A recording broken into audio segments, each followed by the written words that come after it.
In Birmingham, Mail reports, worryingly, for recreational users of the substance, experts say the highly devastating mixture could make faces rot away. And this is over in the UK, by the way, because there are a bunch of junkies there too, just like the Americans.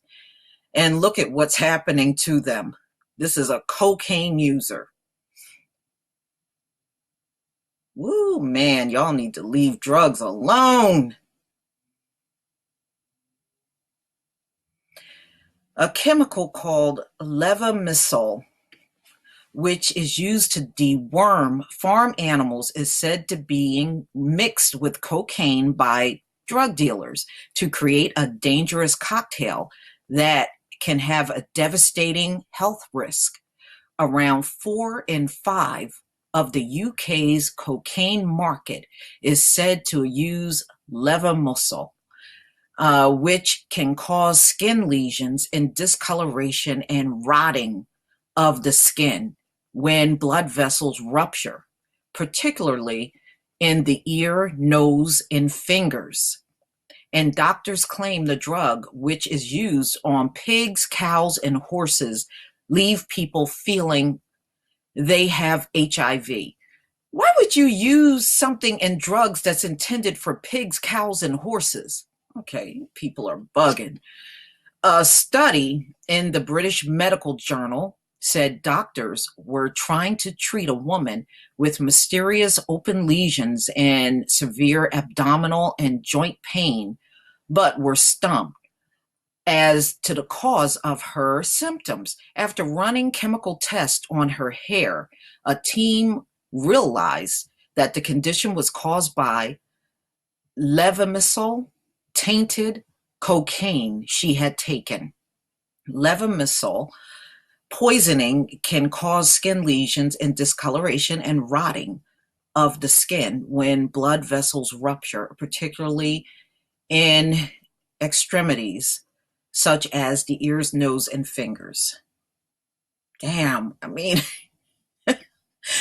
it just seems like these drug addicts just really have it bad these days. Ingesting the chemical can also lead to a drop in white blood cell count, which leaves sufferers vulnerable to other conditions. It's a little bit like having HIV, said Dr. Noah Kraft, a dermatologist at the Harbor UCLA Medical Center, during a 2011 spike of levamisole poisoning cases in the US. So it has happened here too. About 10% of those patients will die from infections, and they may be walking around like a ticking time bomb. The authors of the study said, in part, they wrote the report to highlight how difficult it can be to diagnose people who don't admit to drug use. It's essential for patients to be honest with their health care practitioners. And that's true. You know, if you don't tell the truth, then you run the risk of dying. Oh man, y'all, this looks horrible. Look at that. Damn.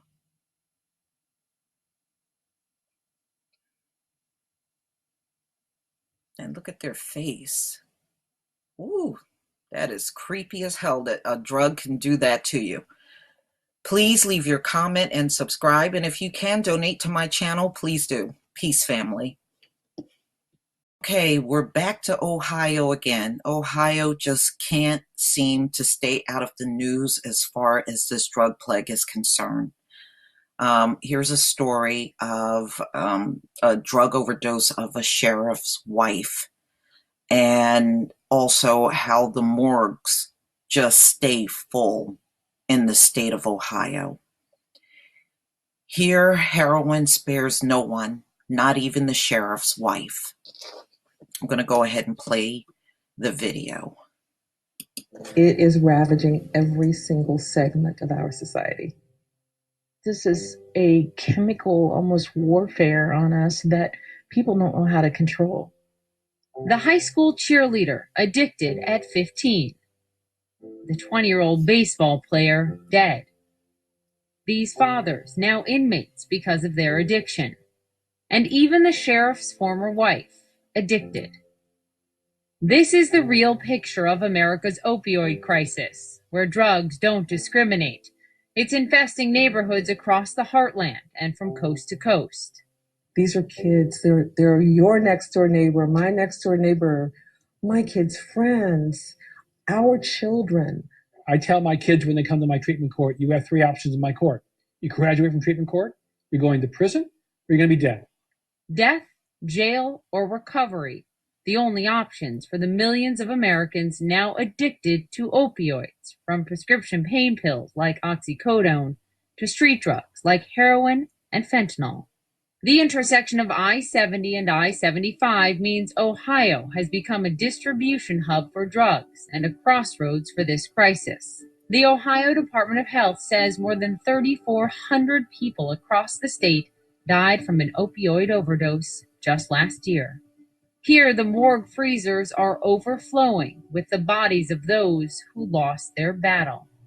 The overdose rate has doubled in the last 5 months. So since the end of December 2016, we have seen an amazing, alarming increase in the number of accidental overdose deaths. Montgomery County Coroner Dr. Kent Harshbarger says the death rate is 3 times what it was just 2 years ago. Nearly every night, his morgue freezer fills up, and up to 70% of the bodies in here are mothers, fathers, brothers, and sisters who died from an opioid overdose. There's no one excluded. This is happening to every socioeconomic class in our community, every age. One of them, just last year, was 20-year-old Bradley Stokesbury. Great kid, great student, love life. Brad died from an overdose in the same hospital where he was born. He was going to carry on the Stokesbury name. He was my only son. He overdosed on a Sunday, just hours after he went to church with his parents, then to a friend's house, then he collapsed. Dr. Harshbarger found the opioid fentanyl more powerful than heroin in his system. Do you still wake up some mornings and think, this didn't happen to us? Oh, yeah. I wake up every morning with that. How are you holding up?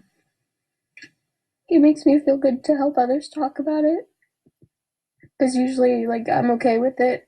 Not okay, but I'm better than most. And I don't know. It helps me to have others talk about it. And when they get it out, it helps me get it out. Mm-hmm. So, what do you want everyone to remember about your big brother? Just his smile. His laugh. What do you say to parents out there? Talk to your kids. Yeah, talk to your kids. You did that and you lost your son. Yeah. And that's why it's even more important. We would have done it more, probably. Mm-hmm. Dr. Harshbarger has had to perform autopsies on victims as young as 13 months. Babies dying from exposure to their parents' drugs. What's most challenging is seeing the same story repeated over and over again. The death rate is so fast. So fast and rising. Because even though the total number of opioid prescriptions has declined significantly, the street-made opioids are only getting stronger and more deadly.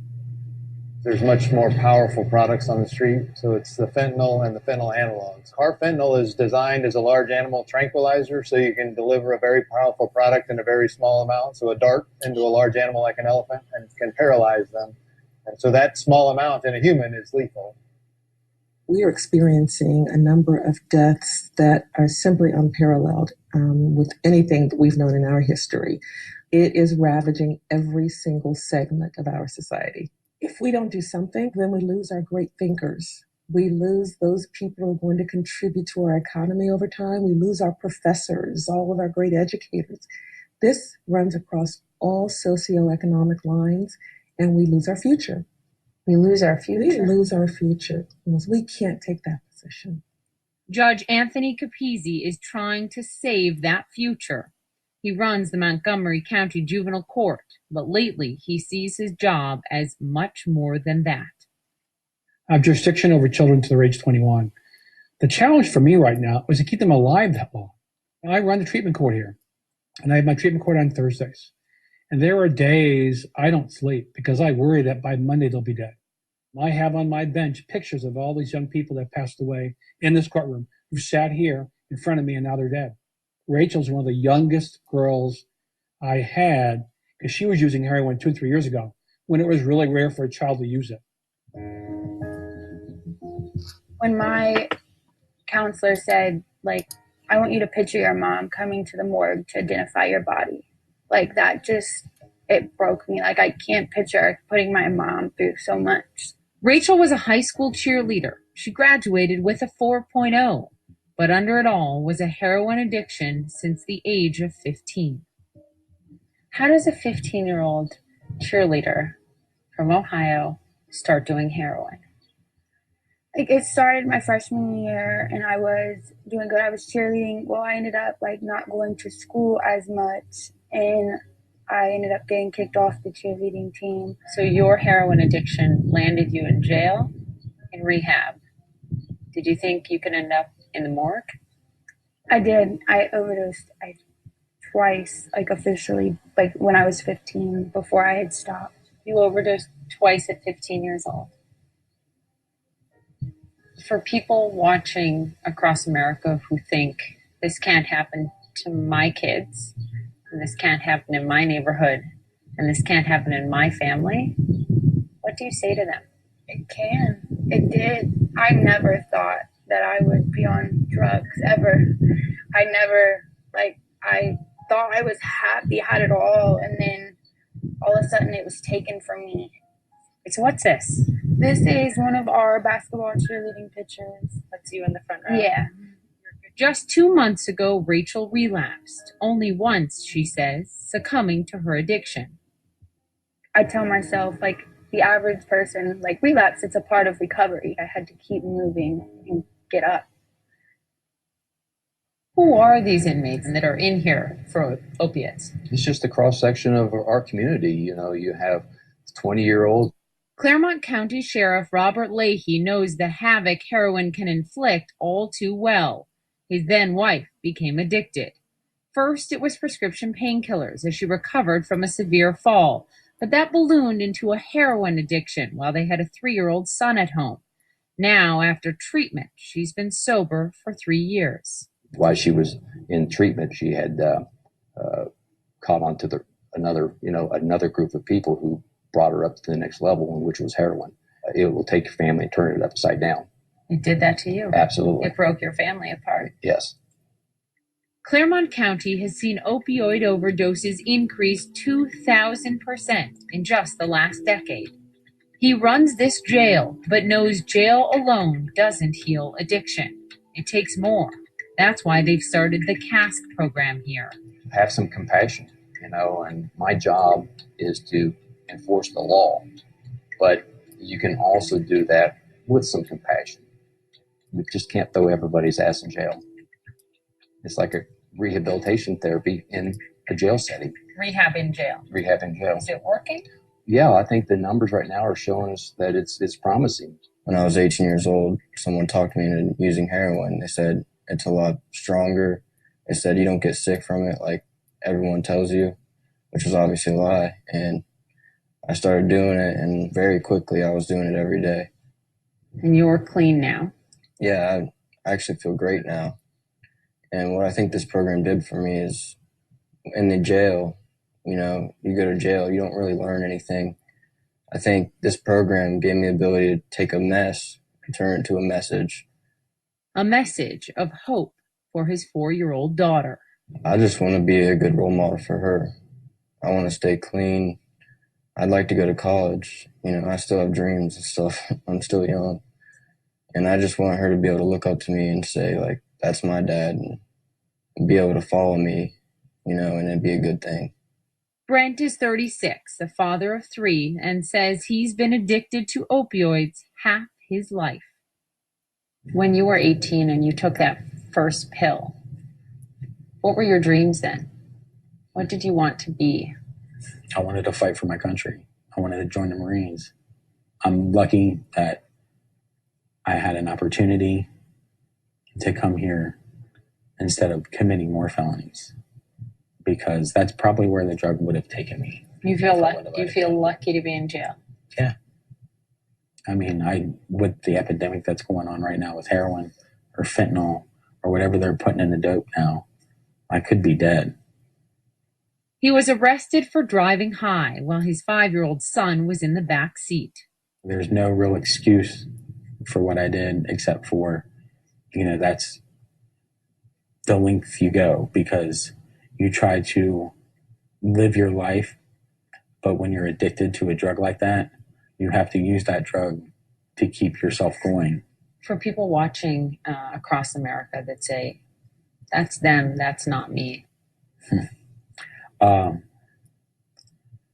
It's everybody. I mean, I don't know how many times I've been sitting there waiting on my dealer, and I've seen people in Lexus, Mercedes, getting out in business suits, going to the same dope dealer I was going to. It could happen to anybody. Does it ever come to the back of your mind, Sheriff, that you think could have been my son? Oh, yeah. Scared to death. Scared to death. Scared to death and coping with more and more death. Preliminary data in Ohio show 86% of drug overdoses last year involved an opioid. I do think that there is still a feeling across the country thinking that is so tragic, but that can't happen to me, and that's not in my neighborhood, and that's not in my house, and that's not in my family. Yeah, it is. You're naive if you think that, because it's everywhere. These are the families living heroin's hell and watching their dreams and their children's dreams slip away.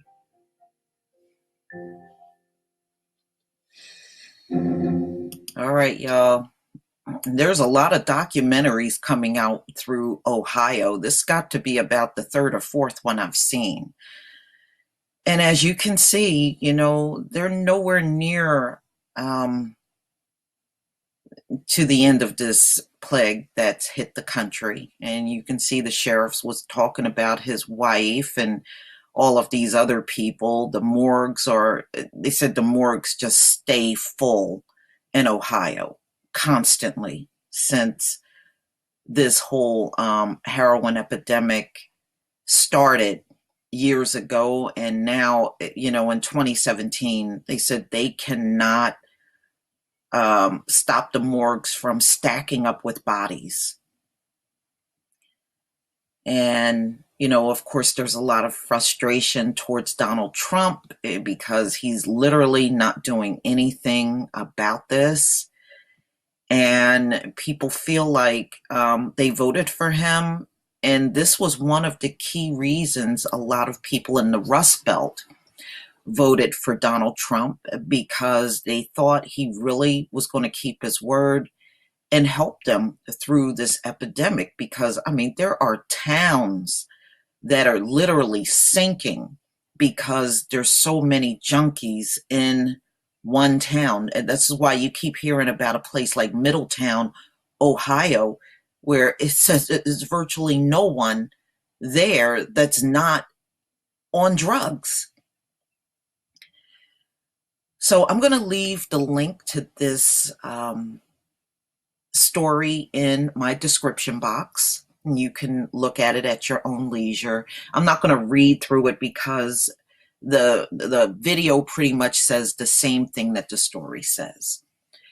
But leave your comment and subscribe. And if you can donate to my channel, please do. Peace, family. Right now, America is really going through an economic crisis along with the drug plague, because now you have millions and millions of people out here that can't pass a drug test for employment. And it's serious and being completely ignored in the media. And these stories are cropping up more and more online, but still disregarded. It's just not being spoken about like it really should be. Economy needs workers, but drug tests take a toll. They can't pass, ladies and gentlemen. They can't pass. And this is why so many of these middle-aged, uneducated white males mainly. And a lot of these drug addicts simply cannot pass a drug test. And this is why the unemployment rate is now going through the roof, because no one is clean enough to pass a drug test. And this is what they keep referring to as despair. And of course, this is Ohio, Youngstown, Ohio, just a few miles from where Trump was addressed blue collar base here Tuesday night. Exactly the kind of middle class factory jobs he has vowed to bring back from overseas are going begging.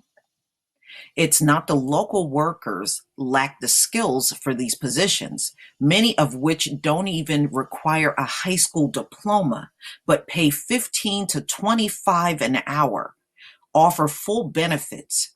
Rather, the problem is too many applicants. Nearly half, in some cases, fail a drug test.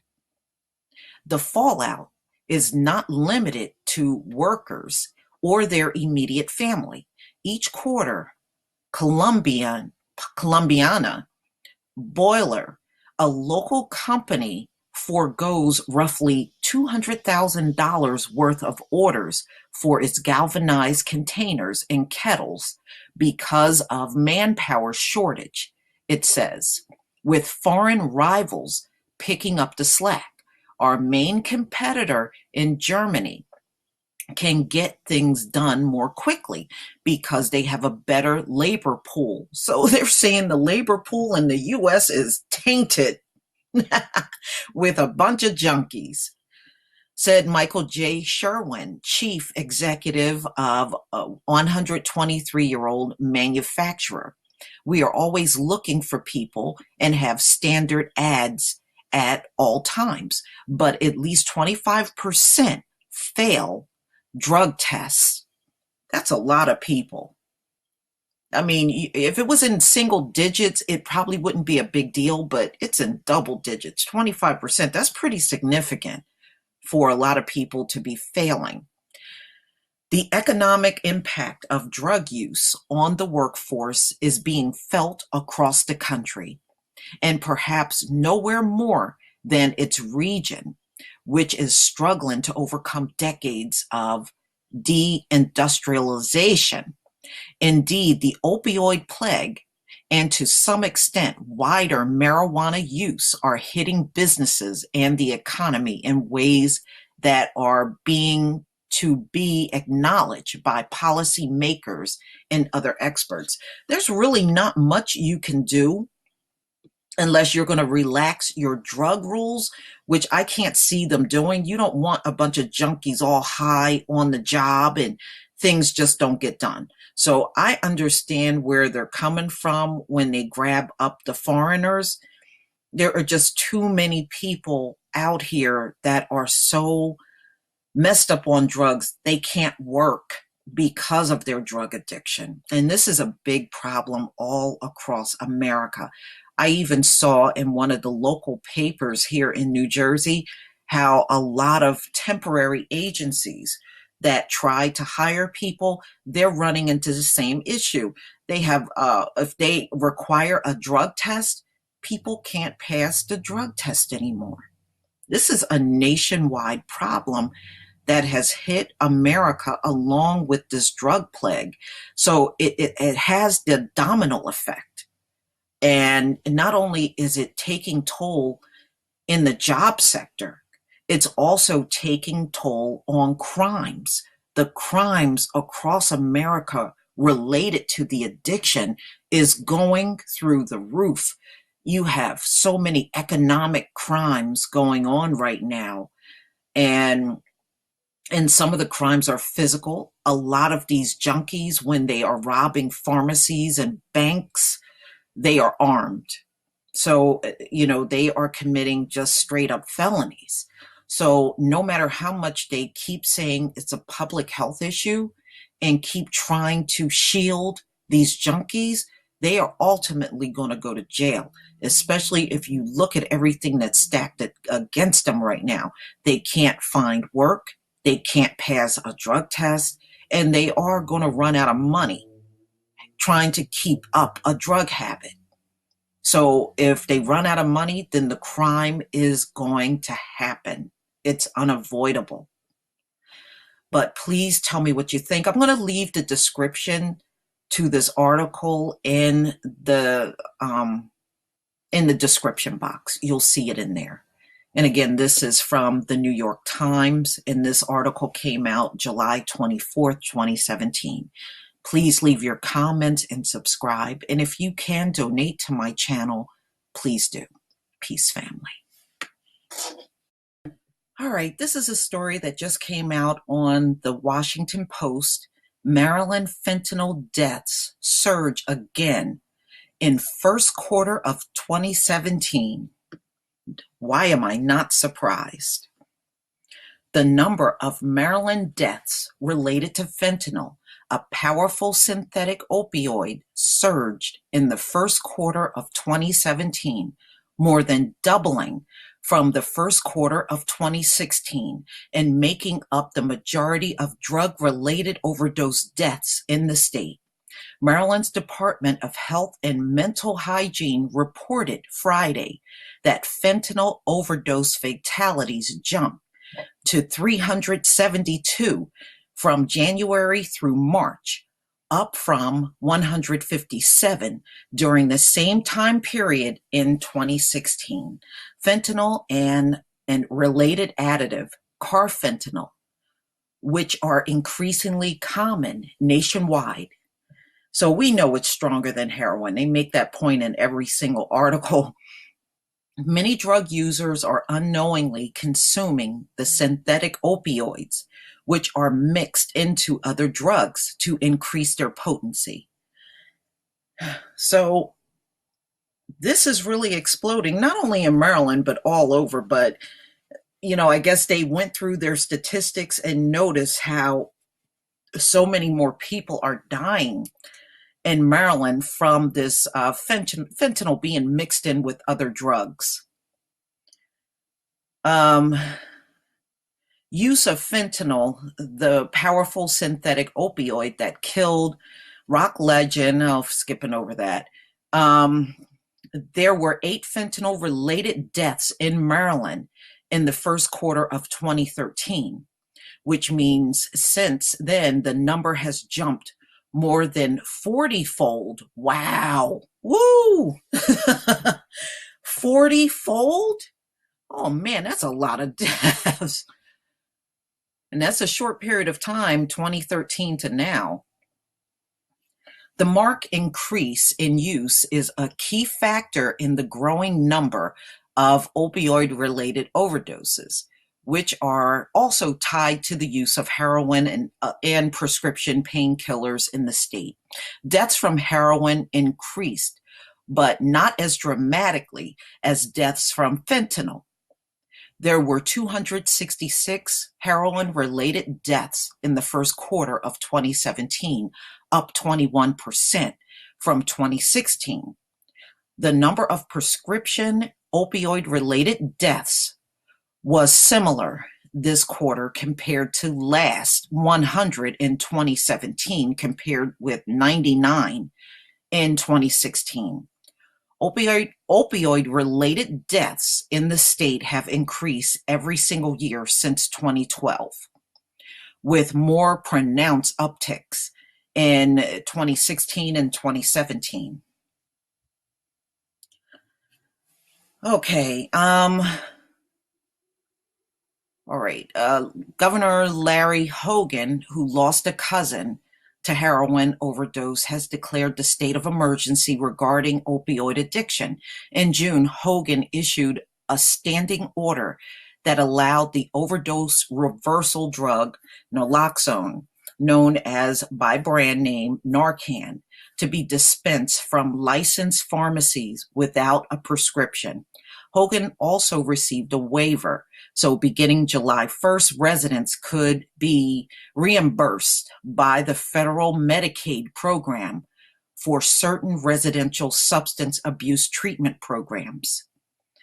Health officials in Baltimore, which reported the most drug-related deaths and the most deaths because of fentanyl, 123 through March, compared with 46 at the same time in 2016. In June, they were running low on naloxone, which has been used to save hundreds of lives in the city. Baltimore County and Anne Arundel County reported the next highest figures for fentanyl-related deaths. Prince George County had the fourth highest number of fentanyl-related deaths, with 27 in the first quarter of 2017, compared with 4 in 2016. Montgomery County reported 15 fentanyl-related deaths, compared with 5 in 2016. So as you can see, the death toll in Maryland is rising every single year. And wow, I can't believe it went 40-fold. That is outrageous. But it just goes to show you that people are still not stopping as far as using the drug. They want the drug, they're going to use it. They don't care what these politicians put in place. It's not going to make any difference whatsoever. So the drug deaths just keep happening all over the country. And like I said before, there is no end in sight to this plague. Please leave your comment and subscribe. And if you can donate to my channel, please do. Peace, family. And gentlemen, I'm bringing you another huge problem that is sweeping across America. You may ask, what more could happen amid the drug addiction?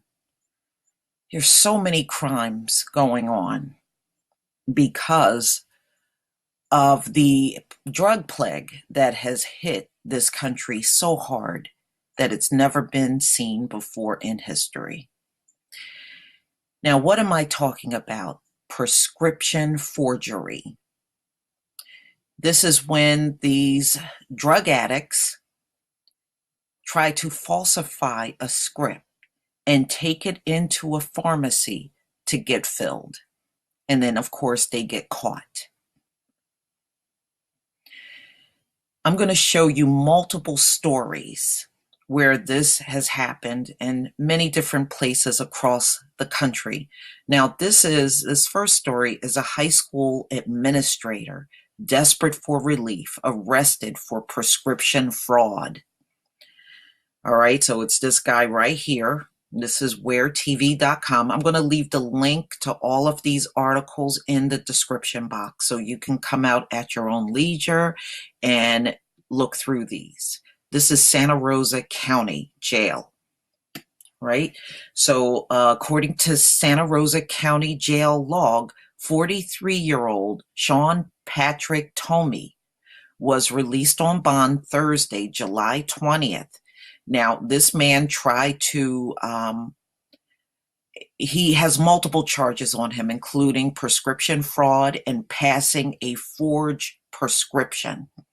And of course, what these people are trying to get at is the narcotics. Okay.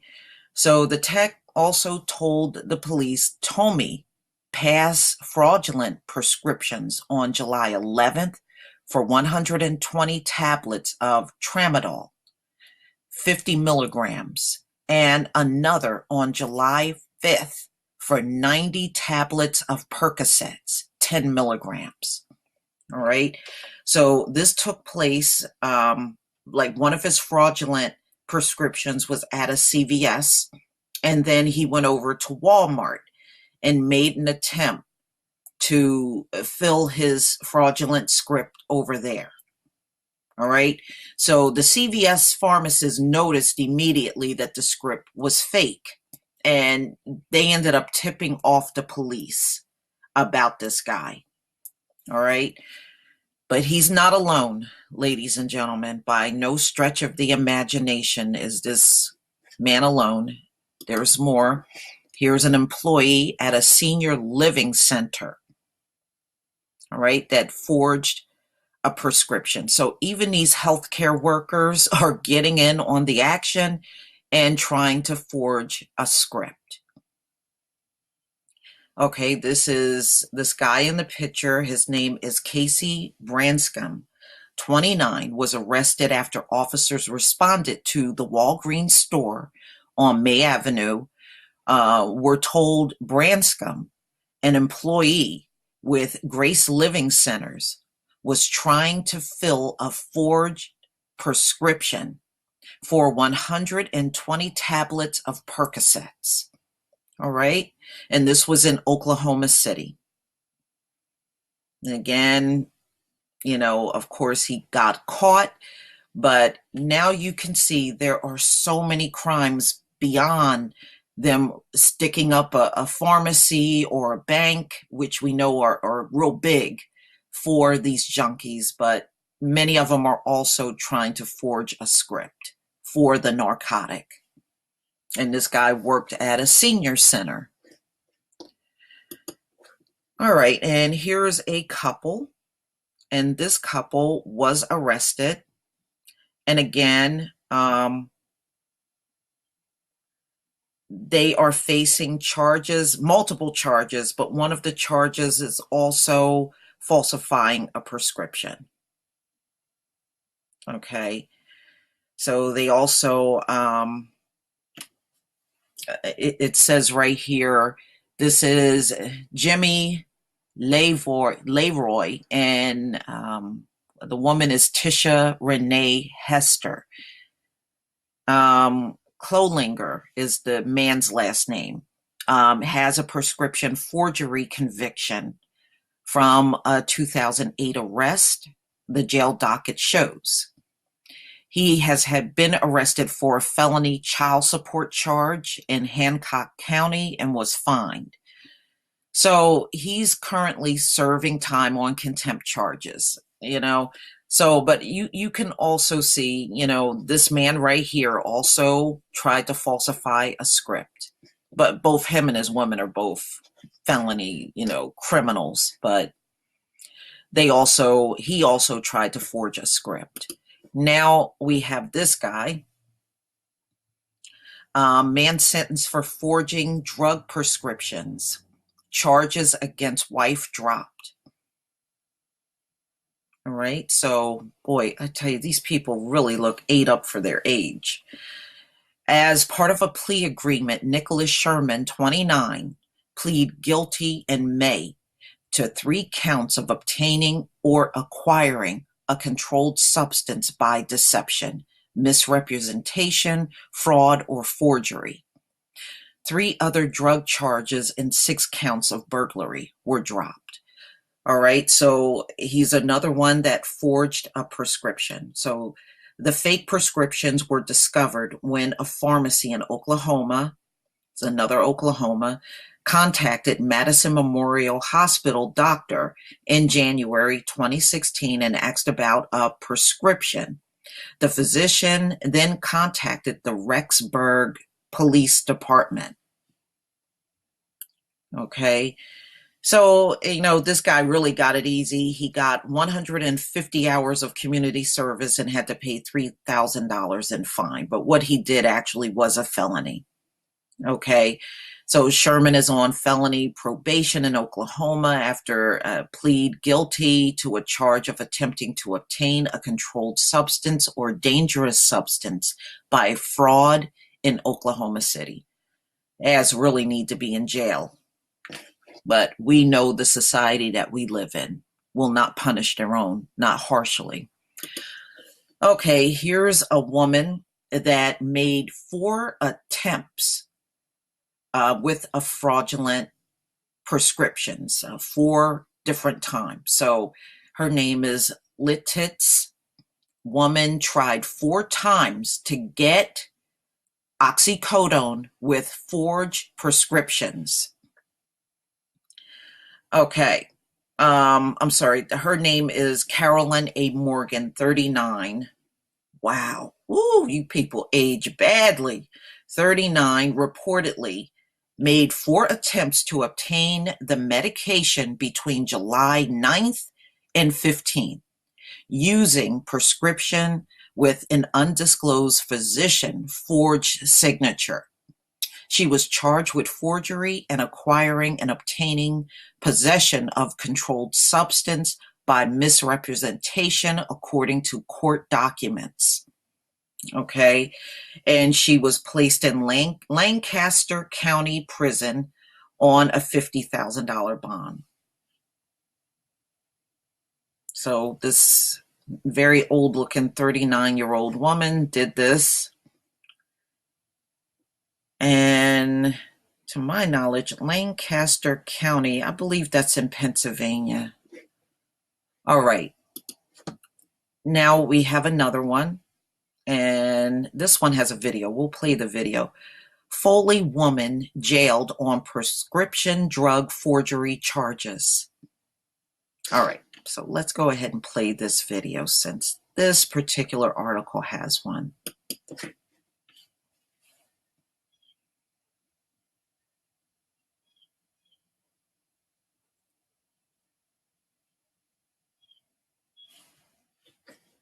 A Foley woman is behind bars facing 36 felony charges after police say she forged prescriptions to get drugs.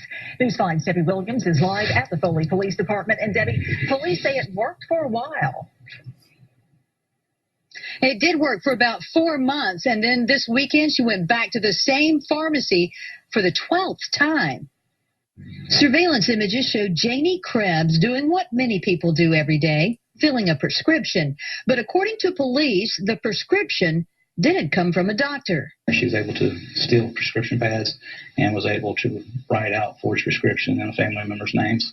12 of them in all over the last 4 months. Attempt to get Percocet in this particular case, and which is a controlled substance. What may be most surprising is where police say Krebs was able to get her hands on a prescription pad. She actually worked down at the South Ball and Emergent Care in Gulf Shores. She was an employee there. Police say Krebs took the scripts to the same pharmacy.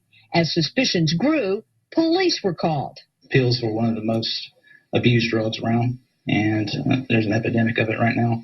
And so we see a lot of forged prescriptions, a lot of abuse via pain pills. Krebs now faces 24 drug charges and 12 forgery charges, all felonies. And she is in the Baldwin County Jail tonight. Her bond set at $102,000. Live on the Baldwin County beat in Foley, Debbie Williams, News 5. Okay, so this happened in Alabama. That's where Foley is. All right. So as you can see, boy, she looks horrible for 25. Surveillance images show 25-year-old Janie Craig doing what most people do every day. So she was trying to steal scripts. And you heard what they said. For 4 months, she got away with it. 4 months. They let her walk in there and get all kinds of narcotics and walk out. And it's from a script pad that she stole from an urgent care center, okay, in Gulf Shores, which is Alabama. All right.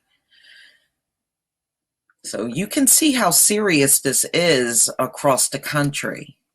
All right. And this woman right here also to charge with attempted prescription forgery. And it's her. And believe it or not, this thing is 44 years old. She looks awful. And this man, I believe, who's in his 70s, both tried to forge a prescription. So you know what? It just goes to show you it don't matter how young or old the people are. He's 76 years old. All right.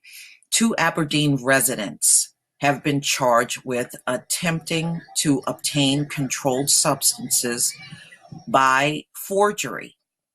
John Wilkerson, 76 years old, and Lisa Wilkerson Kennedy, 44. Both of Roe Avenue, 369 Roe Avenue, Aberdeen, were arrested on July 31st, so this is pretty recent, as they attempted to obtain alprazolam, something like that. It's a controlled substance, narcotic, Schedule 4. with fraudulent prescriptions. So again, hey, the fraudulent prescriptions were for oxycodone is one of them, which is an opioid Schedule II controlled substance. Dextro, amphetamine is an amphetamine, also a Schedule II controlled substance, and alprazolam. Okay, so all of them are controlled substances, and they tried to get all three, which is stupid, but you know, you can't expect any logic from these junkies out here. But tell me what you think in the comment section. Please leave your comment and subscribe. And if you can donate to my channel, please do. And I just want to also say thanks for all the kind words and encouragement that all of you gave me yesterday, as I showed you how they took my subscribers away. And, you know, I've had all these issues going on with being flagged. But many of you have stuck by me, and I just want to thank you. And thank you for the donations that came in for the Black Spot. And I will continue to promote that until I reach my goal of $1,000 that I can give to Daryl in helping and further building the Black Spot.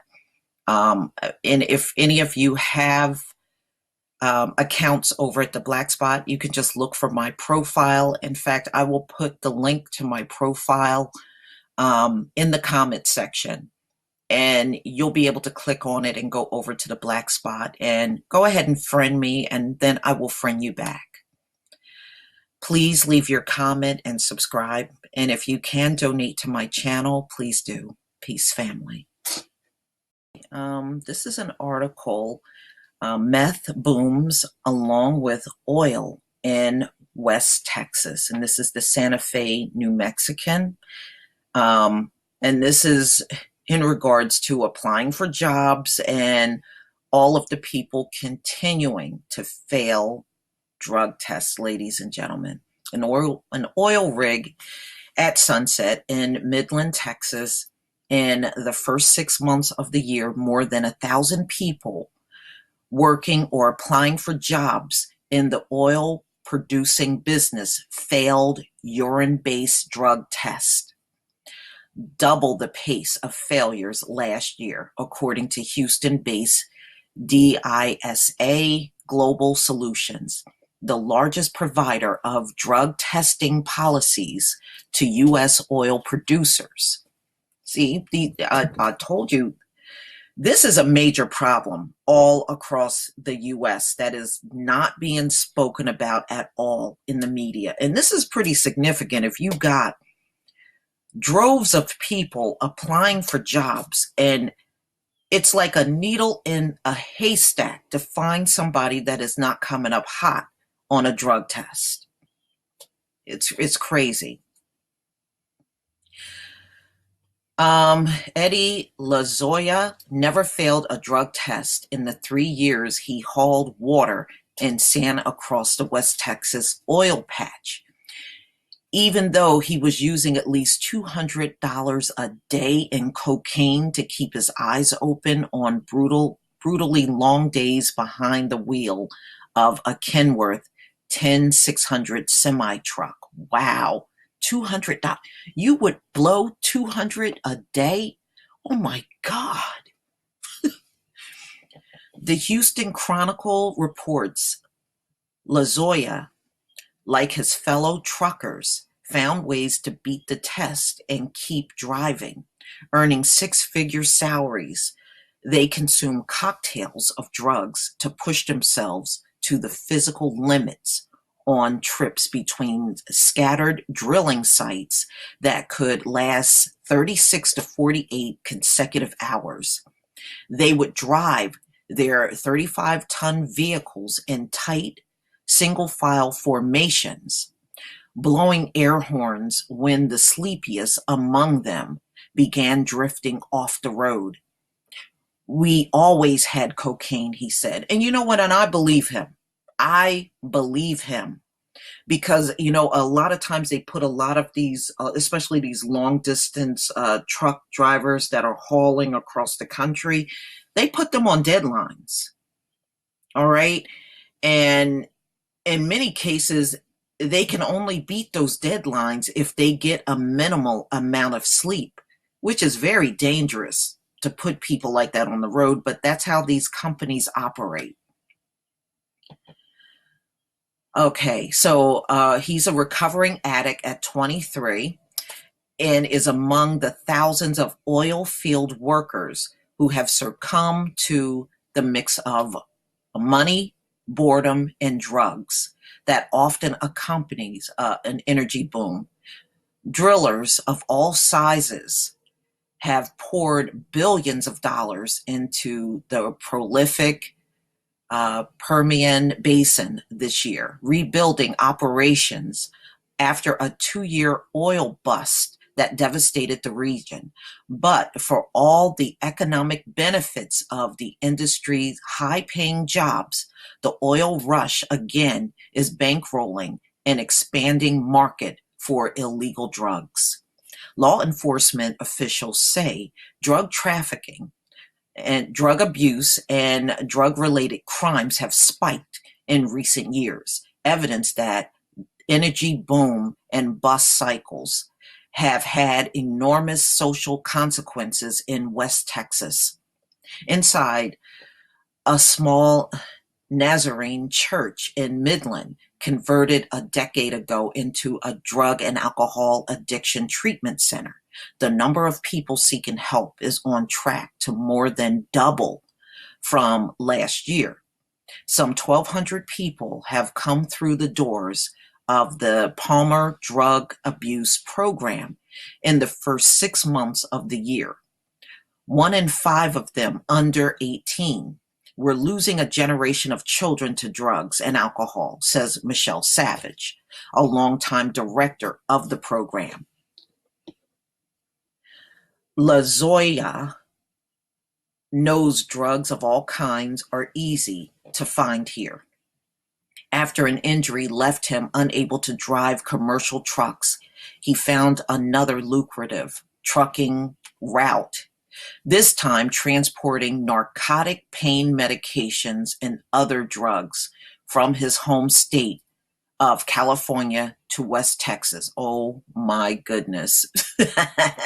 Here he said dealers can sell cocaine, marijuana, and opioids for 2 or 3 times the price in neighboring states because of the remote location and the river of money flowing from the oil patch.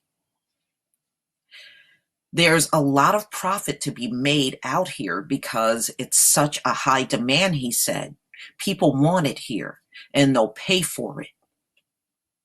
While the U.S. opioid plague has captured national attention, the drug of choice in West Texas is methamphetamines, or crystal meth, a powerful stimulant oil-field workers use to cope with long hours in the Texas heat, and one that increasingly supplied through Mexican drug cartels, according to law enforcement officials.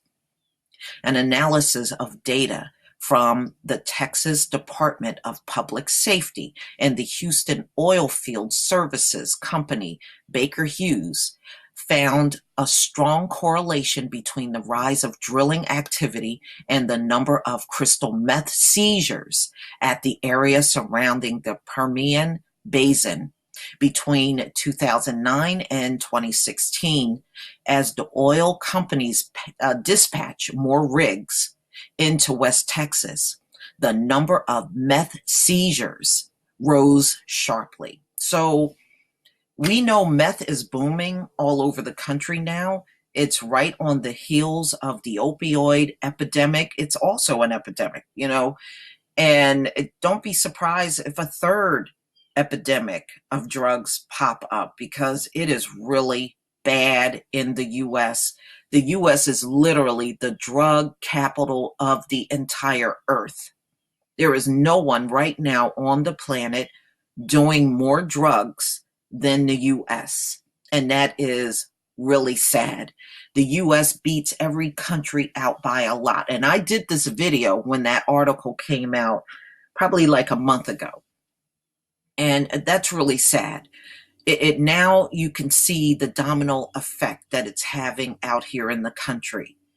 You have more jobs opening within the US, but you can't find many people that can pass a drug test in the US. That's really sad.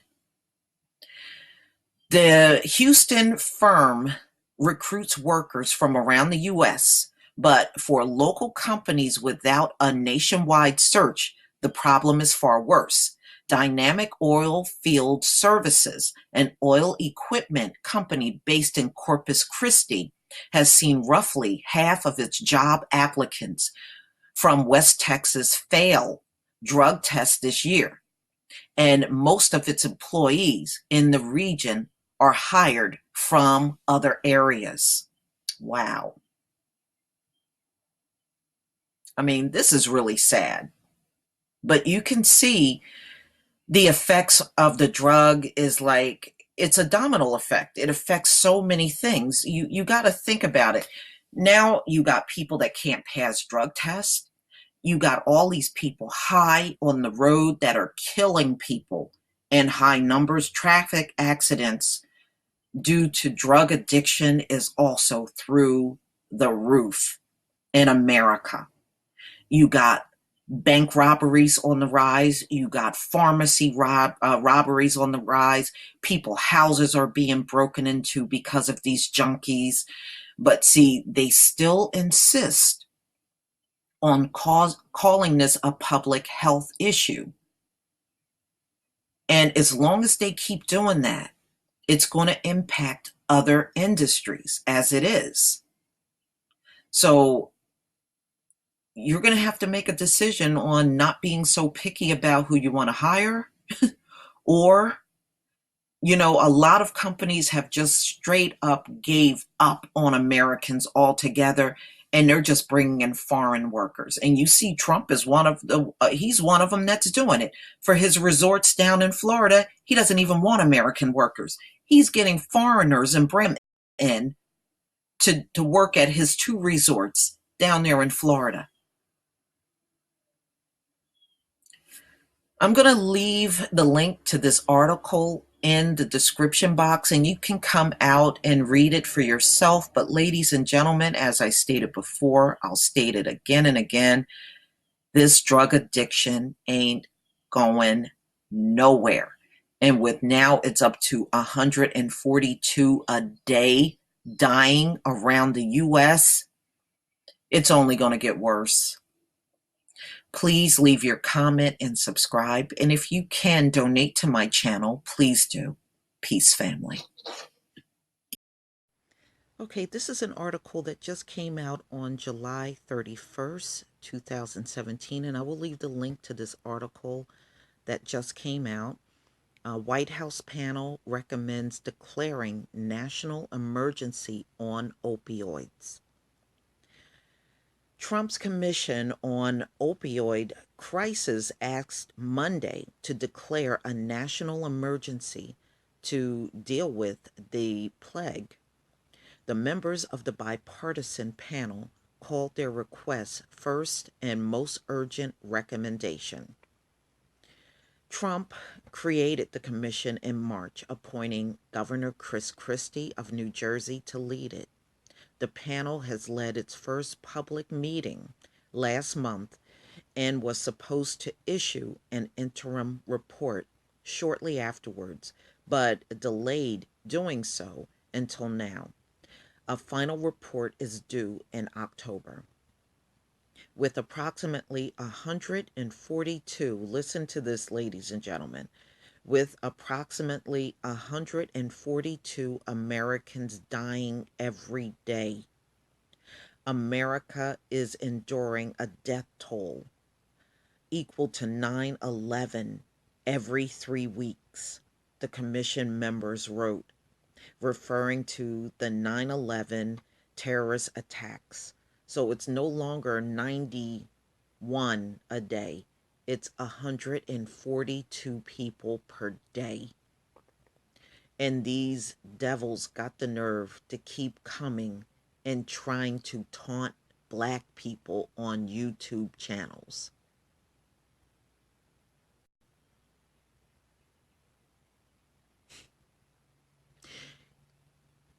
No, it does not show intelligence. It shows just how degenerate your minds really are. You'd rather come to a YouTube channel, call a black person a nigger, and talk about black on black crime, but you got 142 dying every single day from drug overdose in America. And most of it is in the white community. But you don't see that as a problem. You see it's more urgent to come to a black YouTube channel to become a menace to everybody. That's more important. Only the mind of a degenerate cave person would do something like that. Or non-person, I should say, because you're a bunch of hybrids. 142 per day. Your declaration would empower the cabinet to take bold steps, would force Congress to focus on funding and empowering the executive branch even further to deal with those loss of life. In addition, to seek an emergency declaration, the commission proposed waiving a federal rule that sharply limits the number of Medicaid recipients who can receive residential addiction treatment. It also calls for expanding access to medication that help treat opioid addiction, requiring subscriber education initiatives and providing model legislation for states that allow a standing order for anyone to receive naloxone, a drug used to reverse opioid overdoses. But you see, ladies and gentlemen, let me just point something out to you. They got Narcan around, and they're still losing 142 a day. So the Narcan is really not putting a dent in stopping the deaths. Just wanted to point that out. Some public health experts say the main effect of declaring an emergency would be to make Americans regard the plague more urgently. It's amazing they didn't declare the crack epidemic a national emergency. Just saying. It's really about drawing attention to the issue and pushing for all hands on deck, said Michael Frazier, the executive director of the Association of State and Territorial Health Officials. It would allow a level of attention and coordination that the federal agencies might not otherwise have, but in terms of day to day life saving, I don't think it would make much difference. The governors of Arizona, Florida, Maryland, and Virginia have declared states of emergency regarding the opioid addiction plague. In Alaska, Governor Bill Walker has issued a disaster declaration.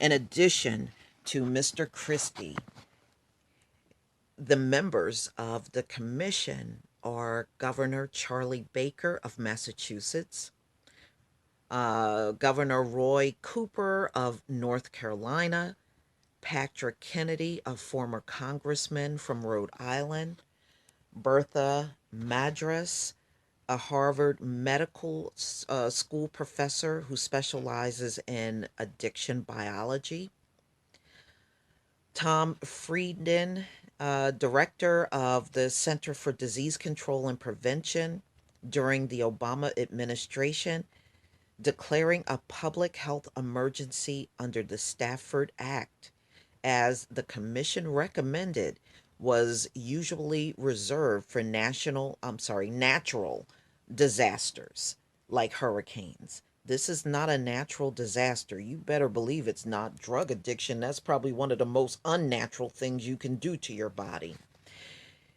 It's one caused by overprescribing of opiates and flooding of illegal opiates into the country, Dr. Frieden said.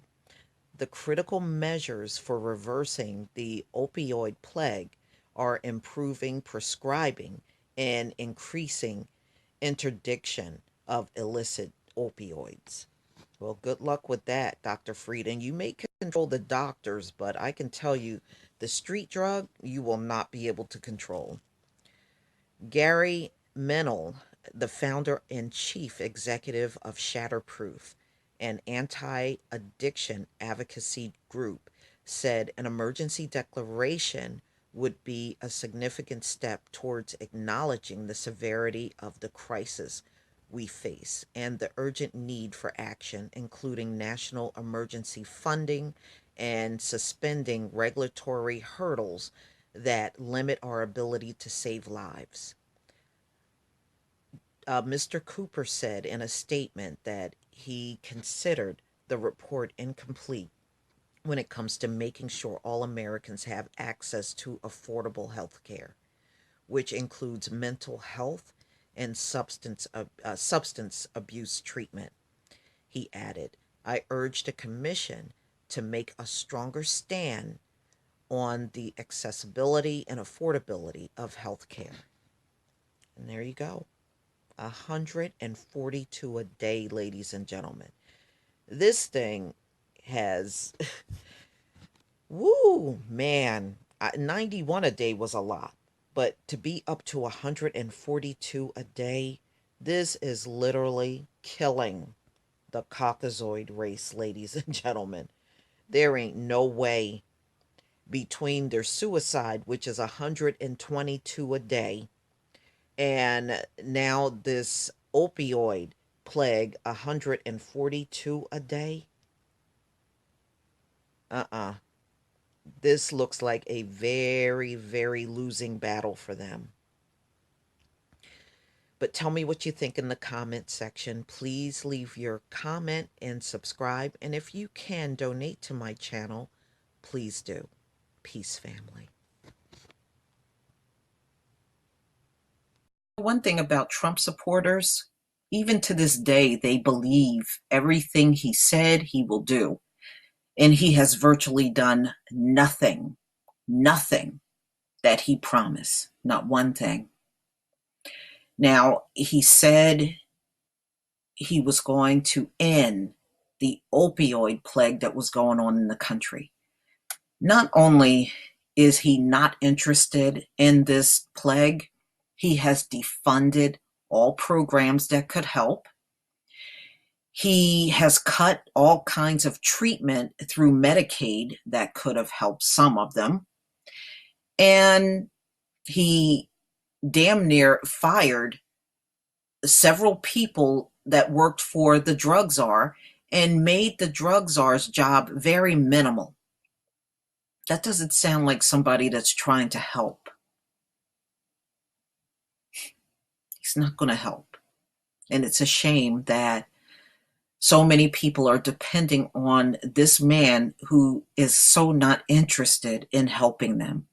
Despite all of his promises, Trump has done nothing about the devastating opioid plague. And it says among Trump's empty promises, this one stands out. His voters are suffering and they believed him. Well, there go your problem. You believed him. All right, so little more than an outrage or scandal emanates from the White House nowadays. As David Remnick of The New Yorker wrote recently, every day Trump wakes up and erodes the dignity of the presidency a little more. And that's true. That's very true.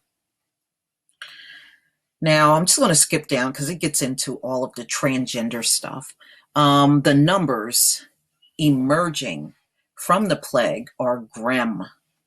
According to the American Society of Addiction Medicine, drug overdose is the leading cause of accidental death in the U.S., with opioid addiction contributing greatly to these figures. Further, drug overdoses are now the leading cause of death for Americans under 50. Preliminary data compiled by the New York Times show that drug overdose deaths exceed 59,000 in 2016. The Times estimate that such deaths rose 19% from the 52,404 recorded in 2015. Large increases were seen in states along the East Coast, specifically Maryland, Florida, Pennsylvania, and Maine. In Ohio, deaths mushroomed by more than 25% in 2016. Data from 2017 promises to be even more troubling. According to Tom Frieden, former director of the Center for Disease Control, this is the only area of American health that is significantly declining. The sirens have been blaring for some time now, referring to the opioid crisis. In a campaign event last August in Columbus, Ohio, Donald Trump promised, "If I win, I'm going to stop it." He later expounded, "We're going to take all of these kids and people, not just kids, that are totally addicted. They can't break it. We're going to work with them. We are going to spend the money. We're going to get the habit broken." He ain't done none of these things. This man is so not interested in his drug plague going on in the country. It's not even funny. He hasn't even come close to that. All he's doing is slashing all kinds of programs, removing all kinds of money. He's not helping. He's making it worse.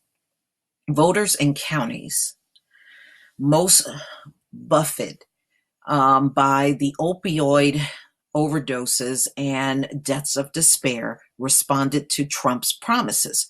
Research by Shannon Monnet, a sociologist and demographer at Pennsylvania State University, on the 2016 election shows that nationally and specifically in the industrial Midwest, New England, and Appalachia, Trump outperformed Mitt Romney in 2012 vote in counties with higher rates of alcohol, drug, and suicide mortality. And that's because these people were counting on him. These junkies was actually a big chunk of his voters. As he frequently done for many of America's problems, Trump blamed the opioid scourge on Mexican immigrants and resolved to prevent the entry of heroin into affected communities by building a wall and deporting the bad hombres. Response for peddling drugs. Well, where's the wall? Where's the wall? That has completely left the news. These claims were patently misleading. Many of the counties that supported Trump had fewer non-citizen Mexican immigrants than the national average. More importantly, the savvy multinational drug cartels supplying heroin entered the ravished communities only after prescription opioids, which had bred much of the addiction and overdose problem, became harder to procure in 2010. The cartels merely filled a vacuum. Indeed, as the Center for Disease Control note, 3 out of 4 new heroin users report having first abused prescription opioids. Well, he's not going to blame them because, see, all of the makers of opioids in America are white. So this is why Trump is overlooking them and pointing to the Mexicans. Oldest trick in the book. Despite the blister and profess sympathies Trump base is still awaiting score for the rampaging crisis. Top public health and drug policy jobs remain vacant. The bipartisan commission on the opioid crisis, being led by New Jersey Governor Chris Christie, has failed to meet its second deadline for the interim report on how best to grapple with the epidemic. He missed the second deadline. Okay. Now, I don't count on this man doing anything. He's just a front guy to make it look like Trump is doing something. Trump is not going to do a damn thing to help a junkie in this country. Him and no other elite in this country gives a shit about a drug addict. Proposed federal budgets would cut funding to essential substance abuse programs and services. Most ominous, however, is the Republican desire to repeal Obamacare and gut Medicaid, which is the largest funder of addiction services throughout the country. Its expansion under Obamacare provides necessary coverage to poor Americans in areas devastated by the opioid plague, including Kentucky, West Virginia, Ohio, and Arkansas, all states with high levels of poverty that were won by Donald Trump. A study by Harvard University and New York University found that Medicaid expansion provides substance abuse or mental health services to almost 1.3 million people. Crucially, in states like Kentucky, Massachusetts, Maryland, Ohio, and West Virginia, Medicaid expansion has made possible the use of medication-assisted treatment to combat the opioid problem. Medicaid covers between 35 to 50% of MAT in these states.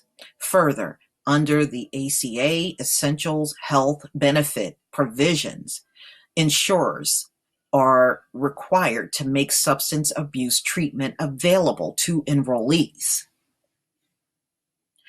According to Christy Green, a public health director for the Cumberland Valley District in southeastern Kentucky, addicts are likelier to seek treatment if they have insurance to cover it. It is 100% out of their financial range if they aren't covered, she said. To compensate for the Medicaid cuts, Senate Republicans have offered $45 billion over 10 years to support the opioid plague. This penance is a joke, according to Richard Franks, a health economic professor at Harvard. To sufficiently fill the void, he estimates the need for $183 billion over 10 years, based on Medicaid data, to cover opioid addiction treatment and the illness offered associated with it. Yeah, that's amazing. They got all this money to spend when the junkies are white. When the crack epidemic was going on, nobody was sitting around talking about spending a dime. Unbelievable. 6 months after Trump's inauguration, many of the issues he vowed to address remain not only unsolved, but largely untouched. Most poignant of all are the promises Trump made to parts of America riven by the opioid plague, addressing a hopeful crowd in New Hampshire weeks before the November general election. Trump pledged to take care of the crisis. Then he asks, "What's taking so long?" We should ask him the same question now. There you go. Okay? Trump does not and never will give a damn about a single junkie in this country. Let me go ahead and play this video. See if it'll work. Not as no big deal.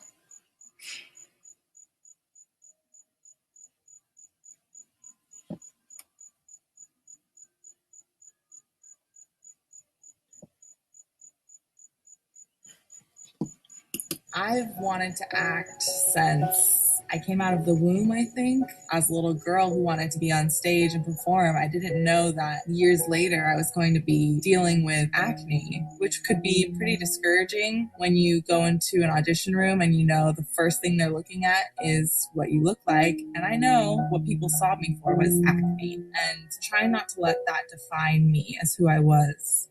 Giving myself my own definition as somebody who could persevere through it all. One way to get past not being casted in things due to my acne was improv. You're going to make people laugh and you get that instant feedback of the audience responding to you. I had the choice where I could either let acne take that away from me or I could accept it and still do what I love. And to me, there wasn't a question.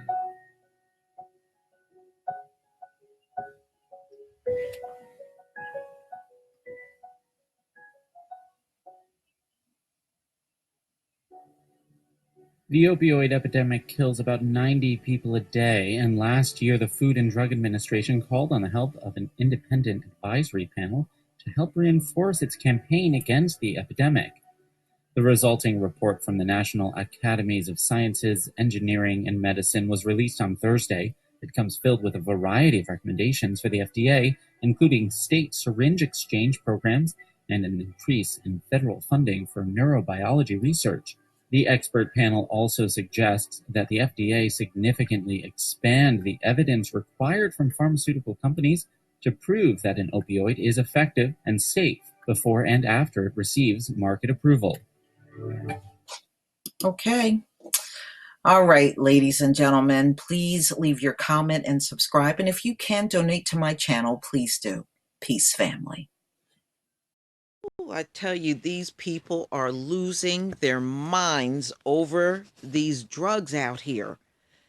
I just came across this article not even 5 minutes ago, and I couldn't believe my eyes. This is the Daily News, and Indiana man shoots doctor for refusing to prescribe wife opioids. Woo, man, these people are losing their minds over the drug. A doctor in northern Indiana was killed after refusing to prescribe opioids. Ken Cotter, the St. Joseph County prosecutor, identified Michael Jarvis as the shooter on Thursday. ABC News affiliate WCVB reported. Police in Mashawaka, where the incident occurred, told the outlet the victim, Dr. Todd Graham, saw Jarvis' wife at South Bend Orthopedics on Wednesday morning. Cotter added that during the appointment, Graham refused to prescribe his 48-year-old wife highly addictive painkillers. Jarvis returned to the medical campus 2 hours after their appointment, the prosecutor told WCVB, and shot Graham dead in the parking lot of neighboring facilities, St. Joseph Rehabilitation Institute. Wow. And this is the doctor right here that was shot to death. Woo, you can't refuse to give your patients opioids. The South Bend Tribune reported that Jarvis told 2 witnesses to leave the scene before shooting Graham twice in the head. Damn. Jarvis then drove to a friend's home about 3 miles from the facility. Cotter told the newspaper Jarvis gave them indication that he was not going to be around.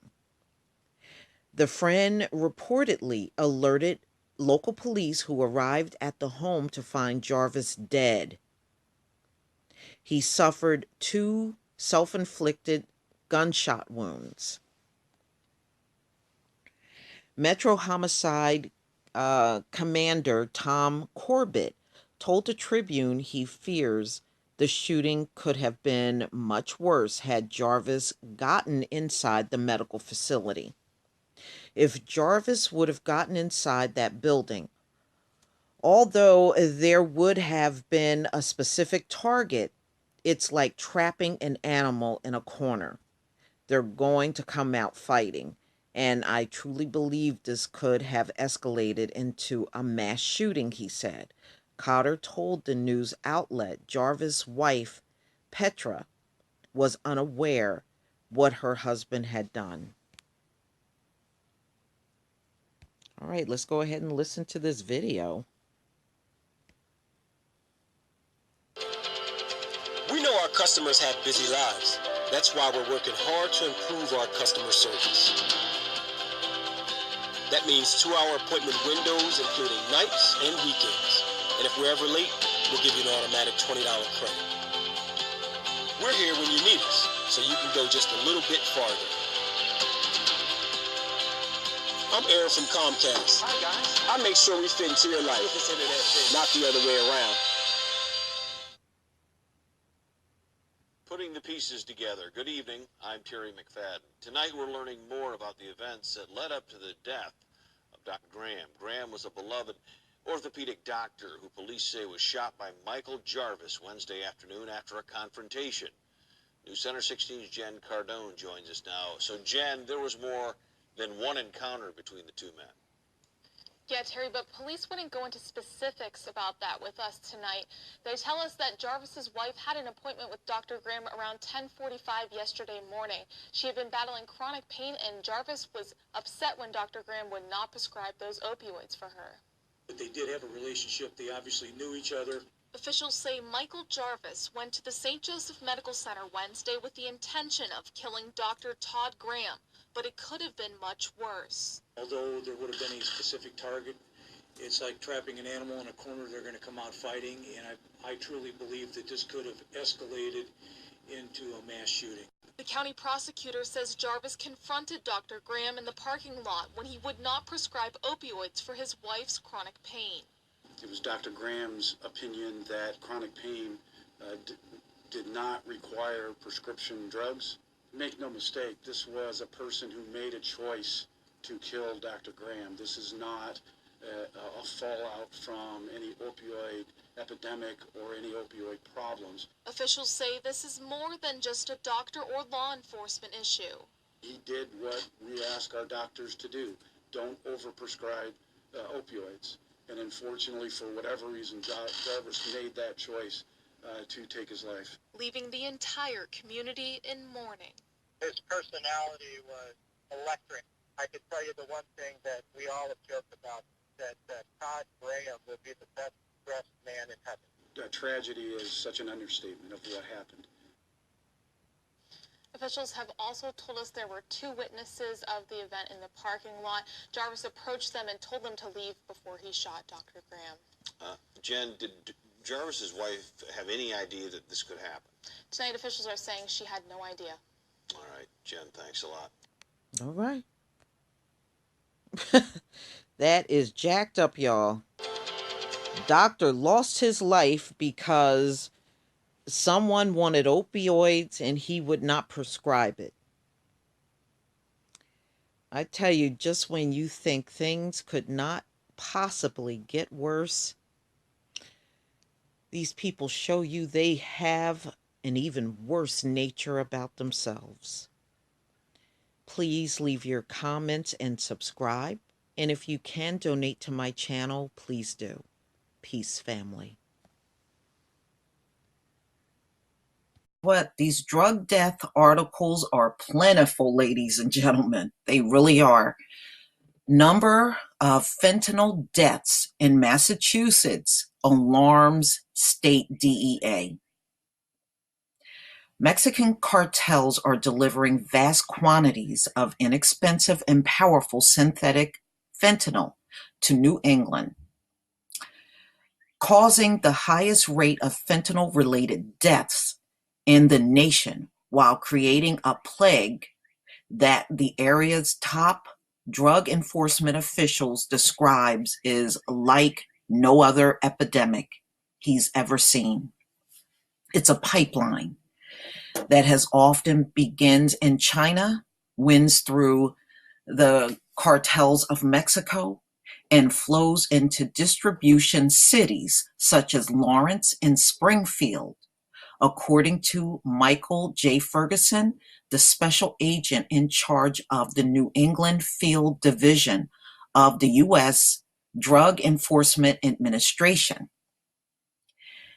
Wow. It's packaged and shipped off to remote hamlets and other urban centers. In a candid and often a 90-minute alarming interview, Ferguson offered a detailed look at how fentanyl arrives in the region and an unsparing perspective on the way the drug destroys families and threatens entire communities. Fentanyl is manufactured death, Ferguson said. Wherever can be likened to a weapon of mass destruction and the effect it has on people, it's fentanyl. And you know what? China knows that. Really. And I'm not going to rule out that they're doing this mess on purpose. How do you topple a world domination? You drug them up. And then you become the world domination on the planet. Okay, the typical procure fentanyl or its chemical components from China, process it in Mexico into powder and pills, and then ship the synthetic product to local distributors. The result is menacing, anesthetizing foreign organized drug trade that is fueling a deadly crisis of addiction and stretching law enforcement to its limits. The introduction of fentanyl has changed the way we do business, Ferguson said during an interview at the agency Boston headquarters. It's like no other epidemic that I've come across in my 27 years at DEA. The opioid plague has ravaged nearly every part of the country, but New England has been especially hard hit. And I'm not surprised. There's, one thing about New England, it has a high Caucasoid population there. New Hampshire and Massachusetts rank first and second in per capita deaths caused by fentanyl, which has surpassed heroin as the leading cause of fatal opioid overdoses in those states. A seemingly endless black market supply that brings fentanyl to the smallest, most remote towns, sometimes at a street level, cost only a few dollars, has deepened the crisis. Even though the drug rarely originates in the United States, Ferguson said, often the opioid is mixed with heroin. We never had this proliferation of cartels in our backyard, Ferguson said. They travel back and forth, sending reps and associates to look out for their interests. Illicitly produced fentanyl also is obtained over the dark web. Oh, wow. All right.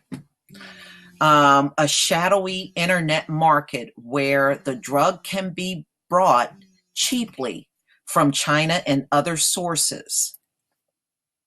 Sometimes the opioids arrive undetected through the U.S. Postal Service, but about 80% of the fentanyl that reaches New England comes from Mexico, usually smuggled in vehicles across the vast southwest border, Ferguson said. That's how a lot of the drugs get in any given state in the U.S., actually, not just New England.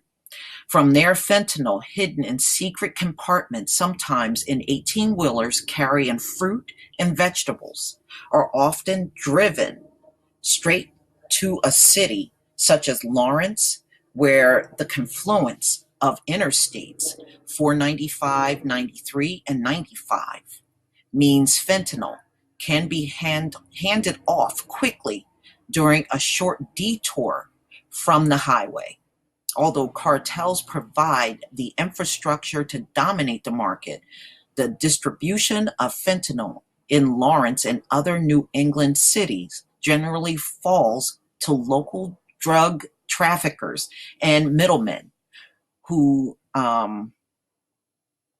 what they do is they mix in the fentanyl additives into the drug after it's handed off.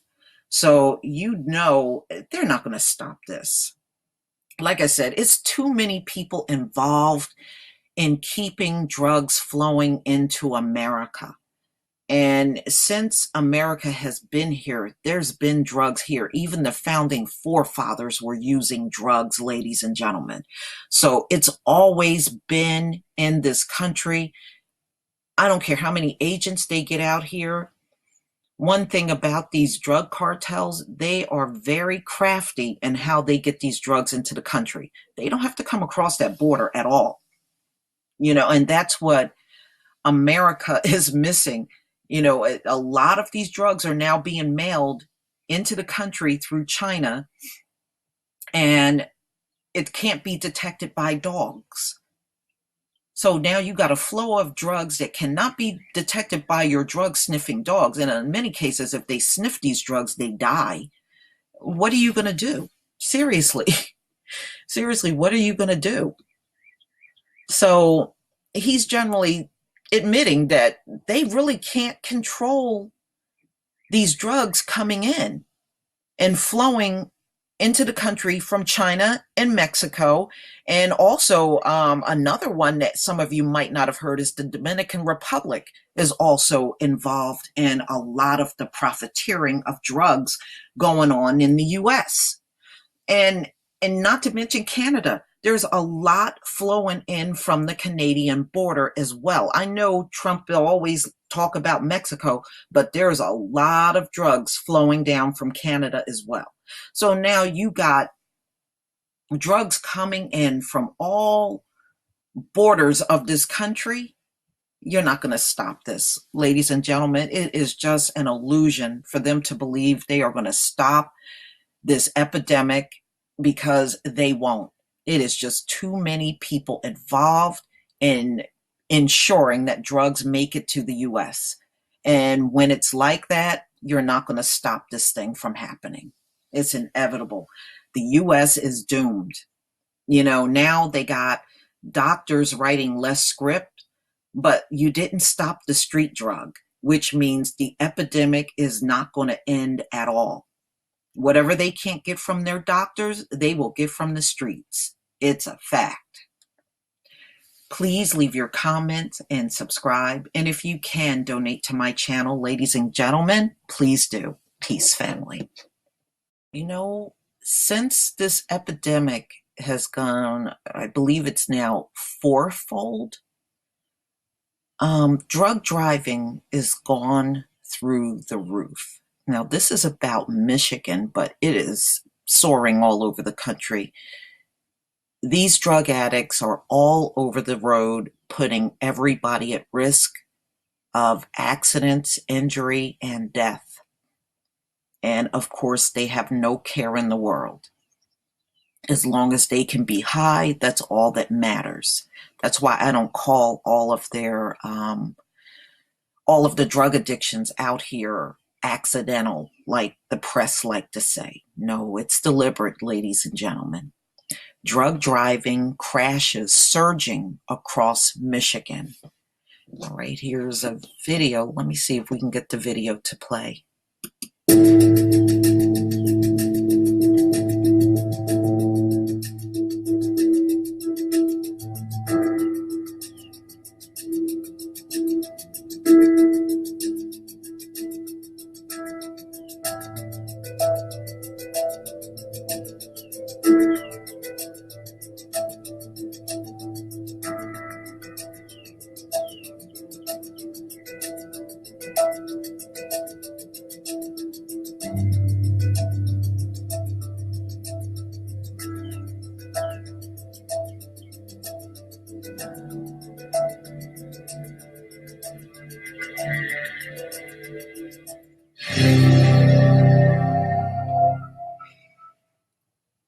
right. This is no joke out here at all.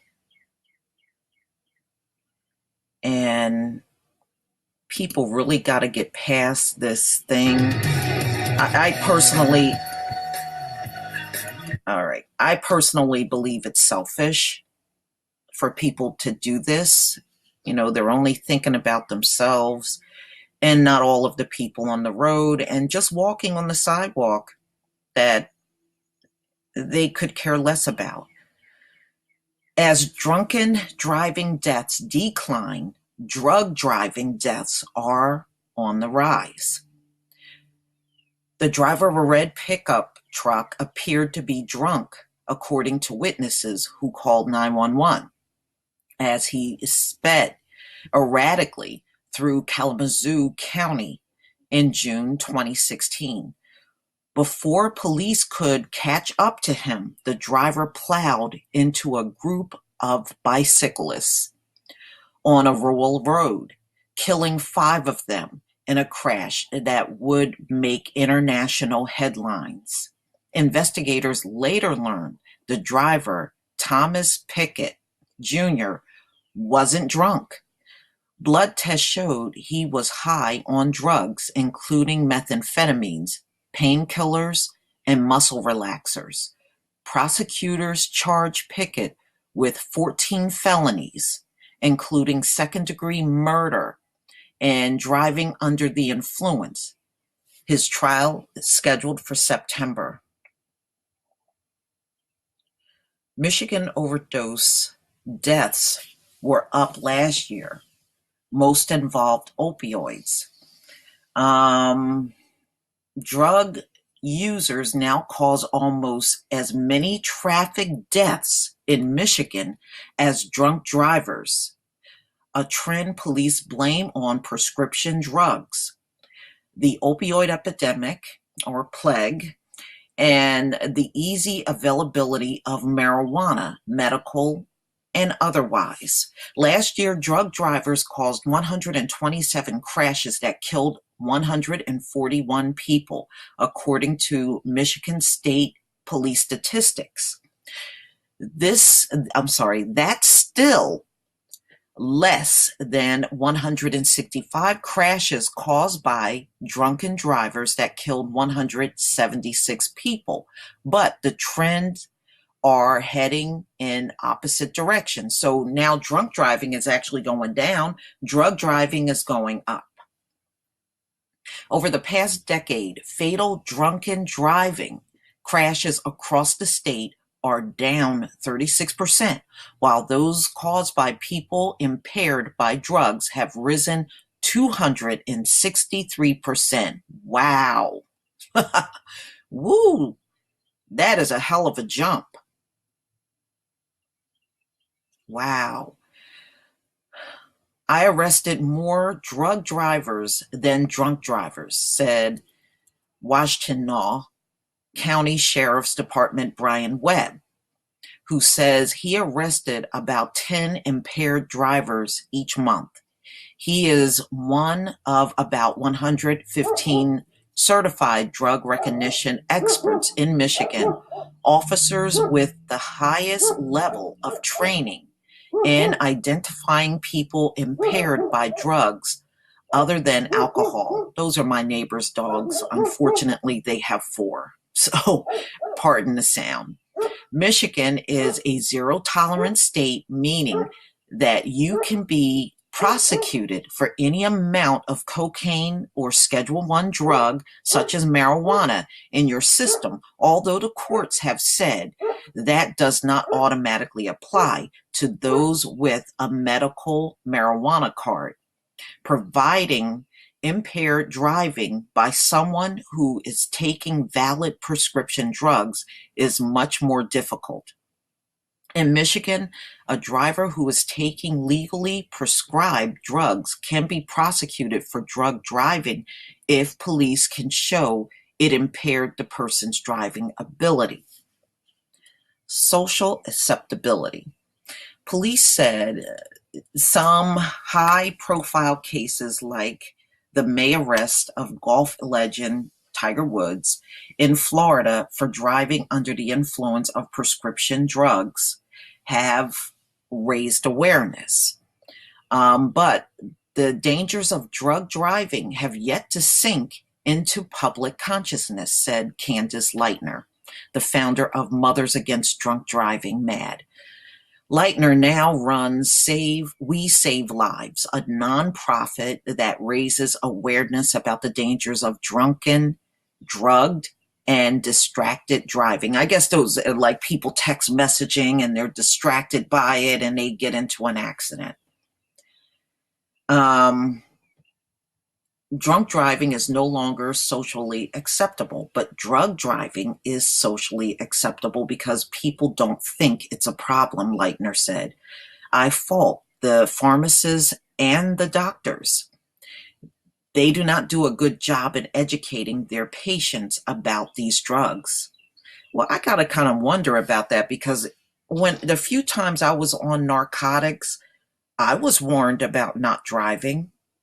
And they always put the little stickers on your bottle. So personally, I think some of these people, they're just impaired. They don't care. They want to do what they want to do. And they don't care who they put at risk out here. They really don't care. And it's not just the people on prescription drugs. So I know they're talking about that a lot in this article, but it's a lot of these heroin addicts that are actually in their cars behind the wheel, sticking needles in their arms, and they are causing accidents out here too. So it's not just a prescription drug driving that you have to worry about. Really, it's all of it, whether it's a legal drug or illegal. So really, there's been rises all across the country. I even saw an ad in Vermont. They're having a big problem with drunk driving as well. So it just goes over this couple that was killed by a drug driver. And this is why I keep warning my subscribers, please be careful on the road. If you see anybody driving erratically on the road, just try to get as far away from them as you can. If you can take an exit off of that highway and take an alternative route, do whatever you can to stay away from these nuts on the road. Please leave your comments and subscribe. And I'll leave the link to this article in the description box. And if you can donate to my channel, please do. Peace, family. In Ohio, it just seems like the deaths just don't stop going from this drug plague. And this is a shot of body bags, bodies just laying in this morgue, overdosed and overrun. A state of crisis in Ohio. Woo.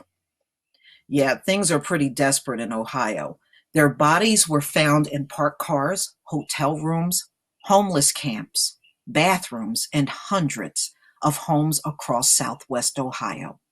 Thousands of local residents are overdosing, and hundreds have died from powerful lab-made opioids as the nation's heroin plague evolves in startling and deadlier ways.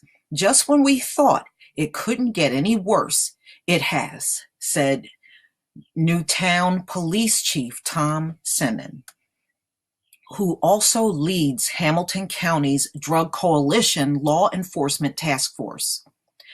Potent synthetic opioids, including fentanyl and the elephant tranquilizer carfentanil, are rapidly replacing heroin as the top killer of local opioid users.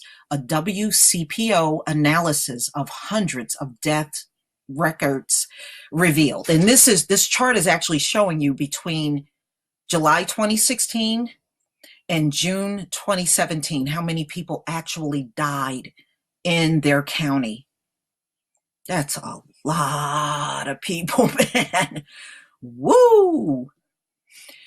The deadly drugs purchased in some cases by local dealers on the internet from illegal drug makers in Canada and China are 10 to 10,000 times more powerful than heroin, and they're flooding Ohio communities. On any given day, you can get at least a half a gram of free stuff, a tester, just by hanging out at a gas station, said Dennis Storer, a Coltrane Township resident and former Hamilton County Sheriff deputy who has been in recovery since December. So he actually had a drug problem himself from prescription drugs.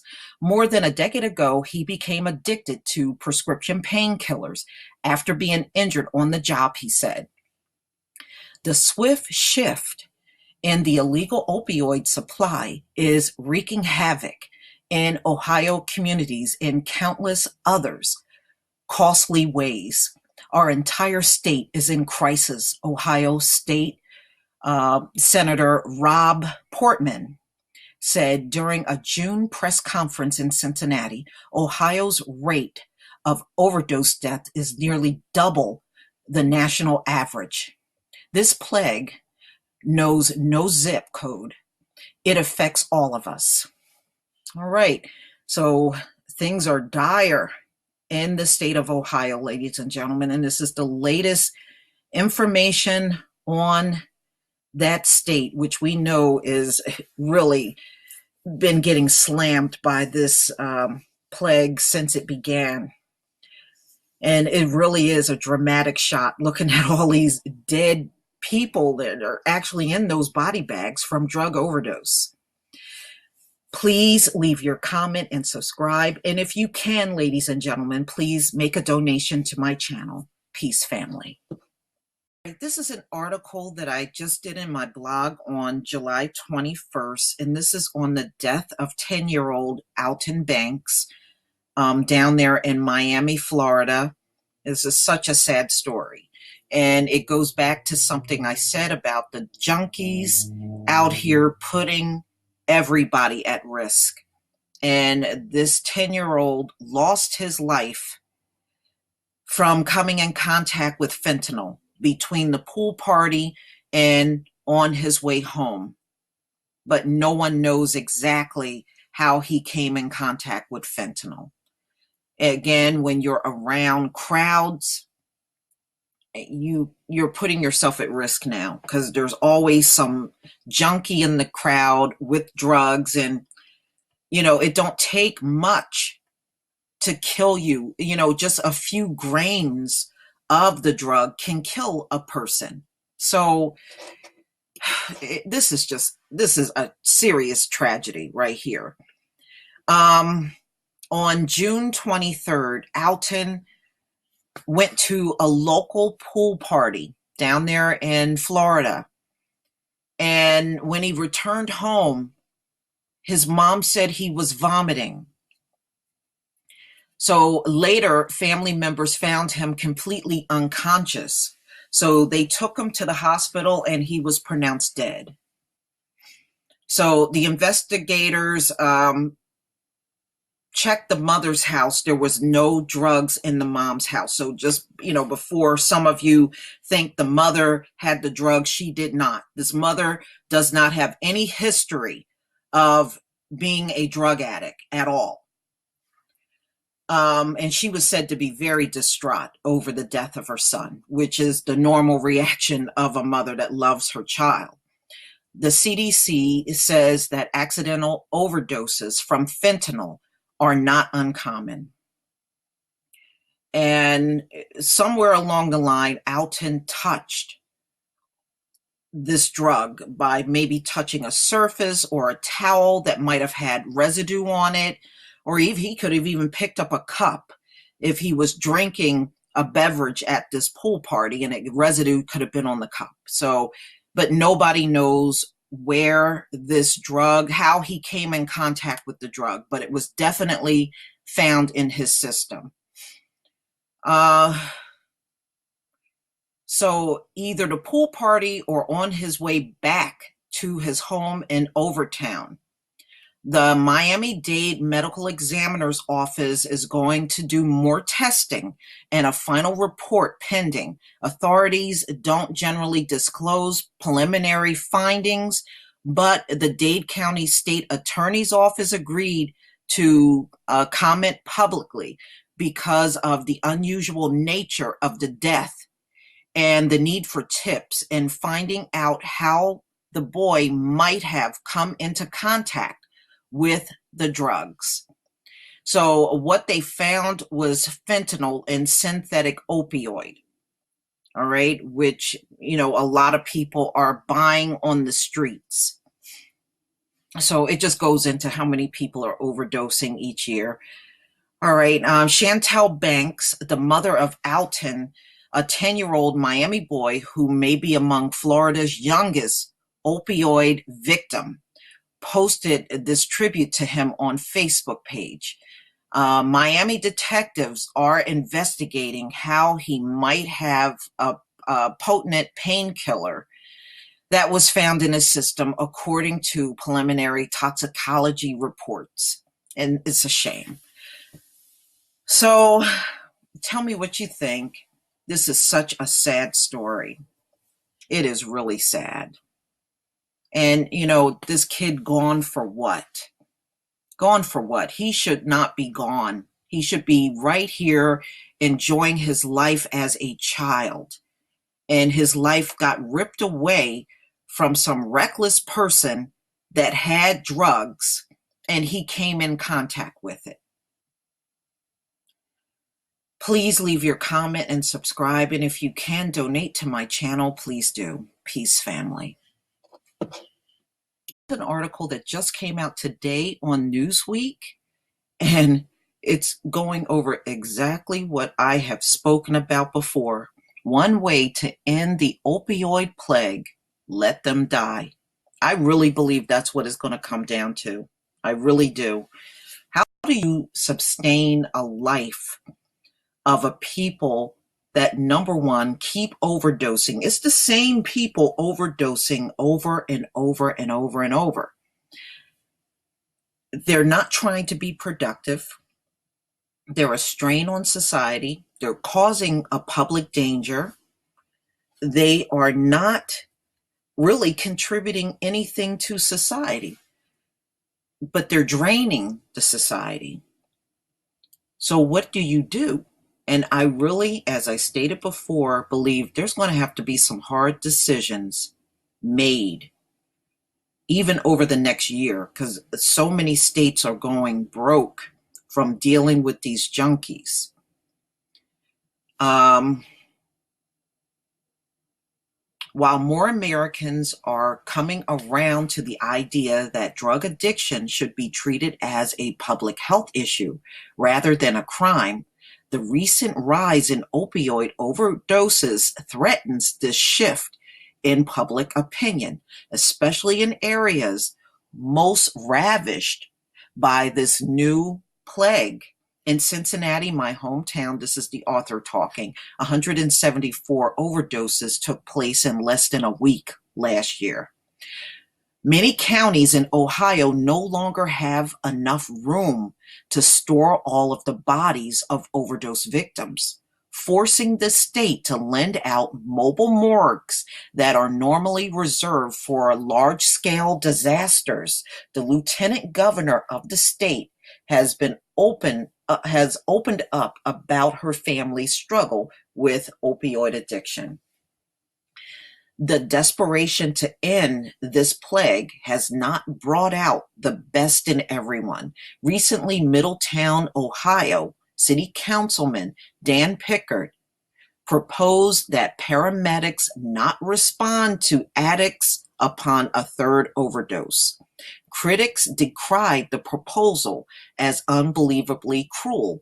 Pickard countered that many didn't understand how bad the situation has gotten in his city, where out-of-the-box thinking was required. By Pickard's estimation, each overdose response cost the city $1,104.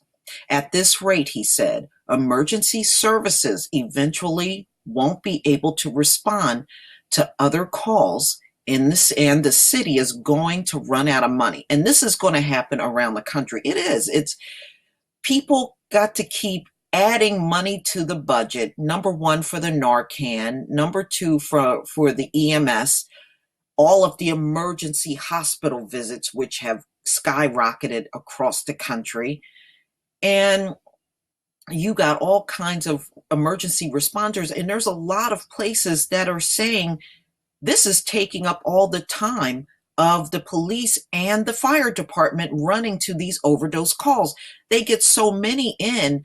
The EMTs just can't do it alone without the fire department and the police department helping out in these situations. And a lot of them are working overtime because of the calls. There are cities that get over 30 calls a day, all overdosing victims. It's ridiculous. The city, meanwhile, is not even sure Picker's proposal is legal. However, if lawyers determine that it is, it will come up for a city council vote. Should the proposal pass, supporters may be surprised at how little it does to stop the onslaught of drug overdose calls. Middletown Fire Department Chief Paul Lottie, a critic of the proposal, noted that 85% of the department's overdose runs involve first-time callers who would not be subjected to the three strikes rule. And this is a doctor that refused to prescribe opioids. But like I said, as long as you got the street drugs, they really don't need the opioids from the doctor, technically. Effective or not, the policy still raises ethical concerns. Paramedics should not become at the direction of ill-informed politician alabastards, or who deserves to live or who deserves to die based on one's lifestyle choices. Even the sorts of serial overdosers who grab headlines, such as a Dayton, Ohio man who have been revived by paramedics 20 times, do not deserve to just be left for dead in the streets. Addicts need access to treatment, not ultimatums, but those addicts are not going to treatments. And being that they are adults, how do you force them into treatment? You really can't. But seldom is treatment readily available. An arcane federal law has inhibited the growth of drug treatment centers in places where they are needed the most. Centers that accept Medicaid patients are prohibited from having more than 16 beds. With a population of less than 50,000, Middletown has already seen 577 doses in 2017 alone. Permitting drug treatment centers to expand at the local level would be a step in the right direction, giving addicts more opportunities to get the help they need and relieving pressure on emergency services in overcrowded jails. More treatment centers are only one part of the equation, of course. Currently, these centers are limited in what they can provide for addicts by America's outdated drug laws. When Switzerland experienced a heroin plague in the early 1990s, it started treating addicts with substitute therapy, using opiates like methadone to taper off addiction to other opiates, and even giving prescription heroin to some heavy users. It worked. Methadone treatment is becoming more common in the United States, despite being hampered by Medicaid rules regarding its use. But the nation is still a long way off from taking on major reforms like the Swiss did. In fact, the Drug Enforcement Administration is still sticking to its old ways of prohibiting any drugs that set their eyes on, including Crampton, another substitute drug drug addicts can use in place of more dangerous opioids. I never heard of that. Okay, well, that's a new one. I'm gonna have to look that one up. Crantum. I'm gonna look that one up. Despite the rhetoric of the DEA and other government regulators, drug prohibition has made many drugs like heroin far more dangerous than they would be otherwise. Large spikes in overdose deaths often involve influxes of heroin laced with synthetic opioids like fentanyl or carfentanil, which are far more potent than heroin itself. Because these drugs are brought on the black market, users have no way of knowing what they're really buying and thus no way to adjust their dosing according with synthetics are in play. This doesn't seem to matter to the DEA. U.S. drug prohibition laws aren't set up to solve drug addiction so much as satisfy the need to punish what is viewed as bad behavior. Pickard himself said that the proposed three strikes rule for drug overdoses in Middletown is not a proposal to solve the drug problem. He said he wants to put fear in people thinking about overdosing in his town. But drug addiction makes people do irrational things. Addicts are not going to ask themselves if they're within Middletown city limits before shooting up.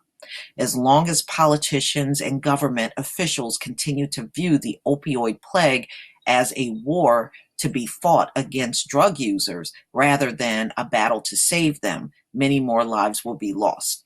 Okay, so we save them, and then what? Then you're going back out there to revive them again and again and again. So you're saying essentially just keep going out there endlessly and saving people that really don't want to be saved. All right. Let's go and listen to this video.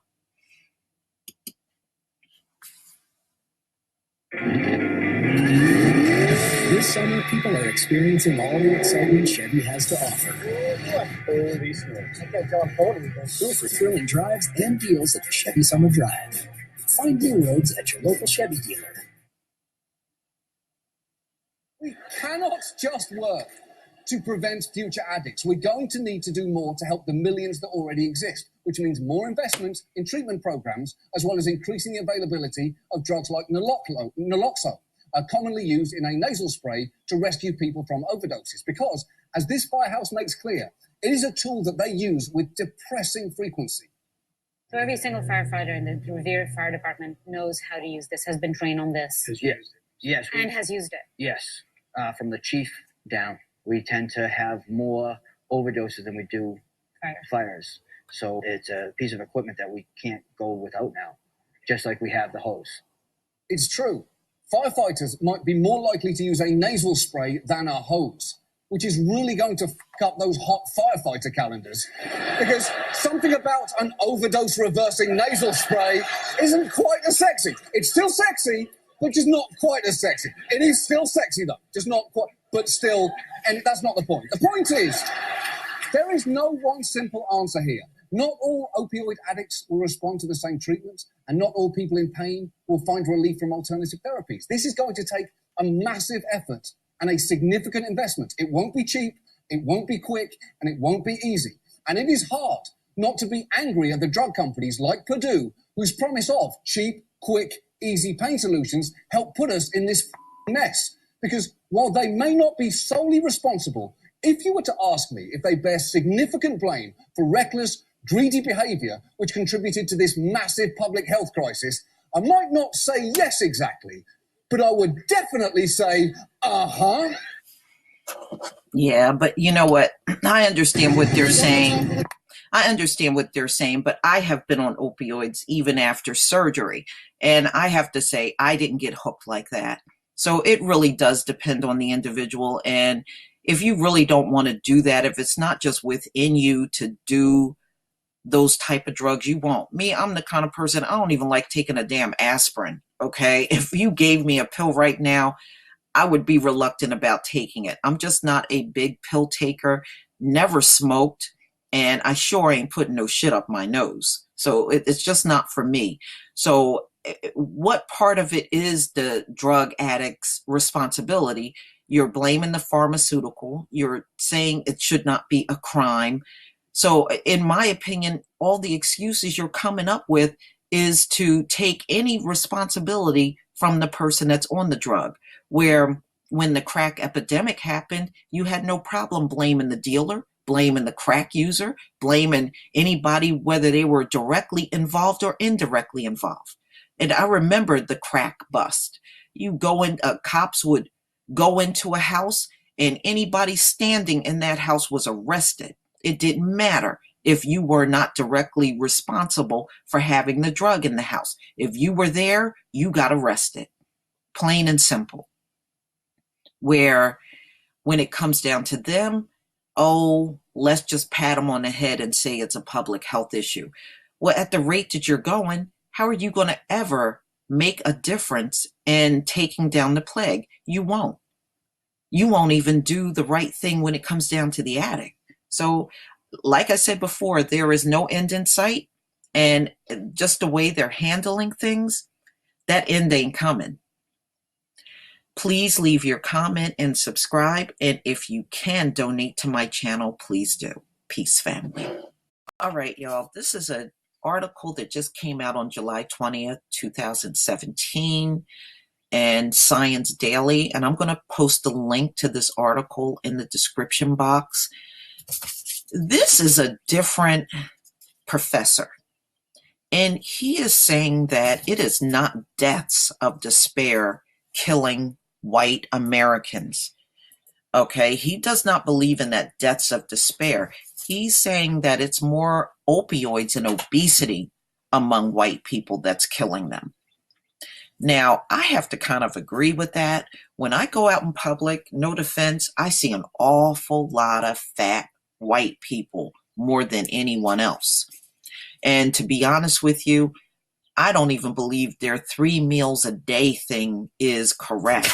I believe back when our people were in Africa and also in this country, before they arrived, people just ate to keep the body nourished. You know, that was the important thing to do. These Caucasoids eat entirely too much.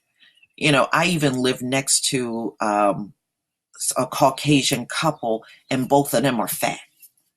And I'm just telling you, I just see more fat white people than anyone else.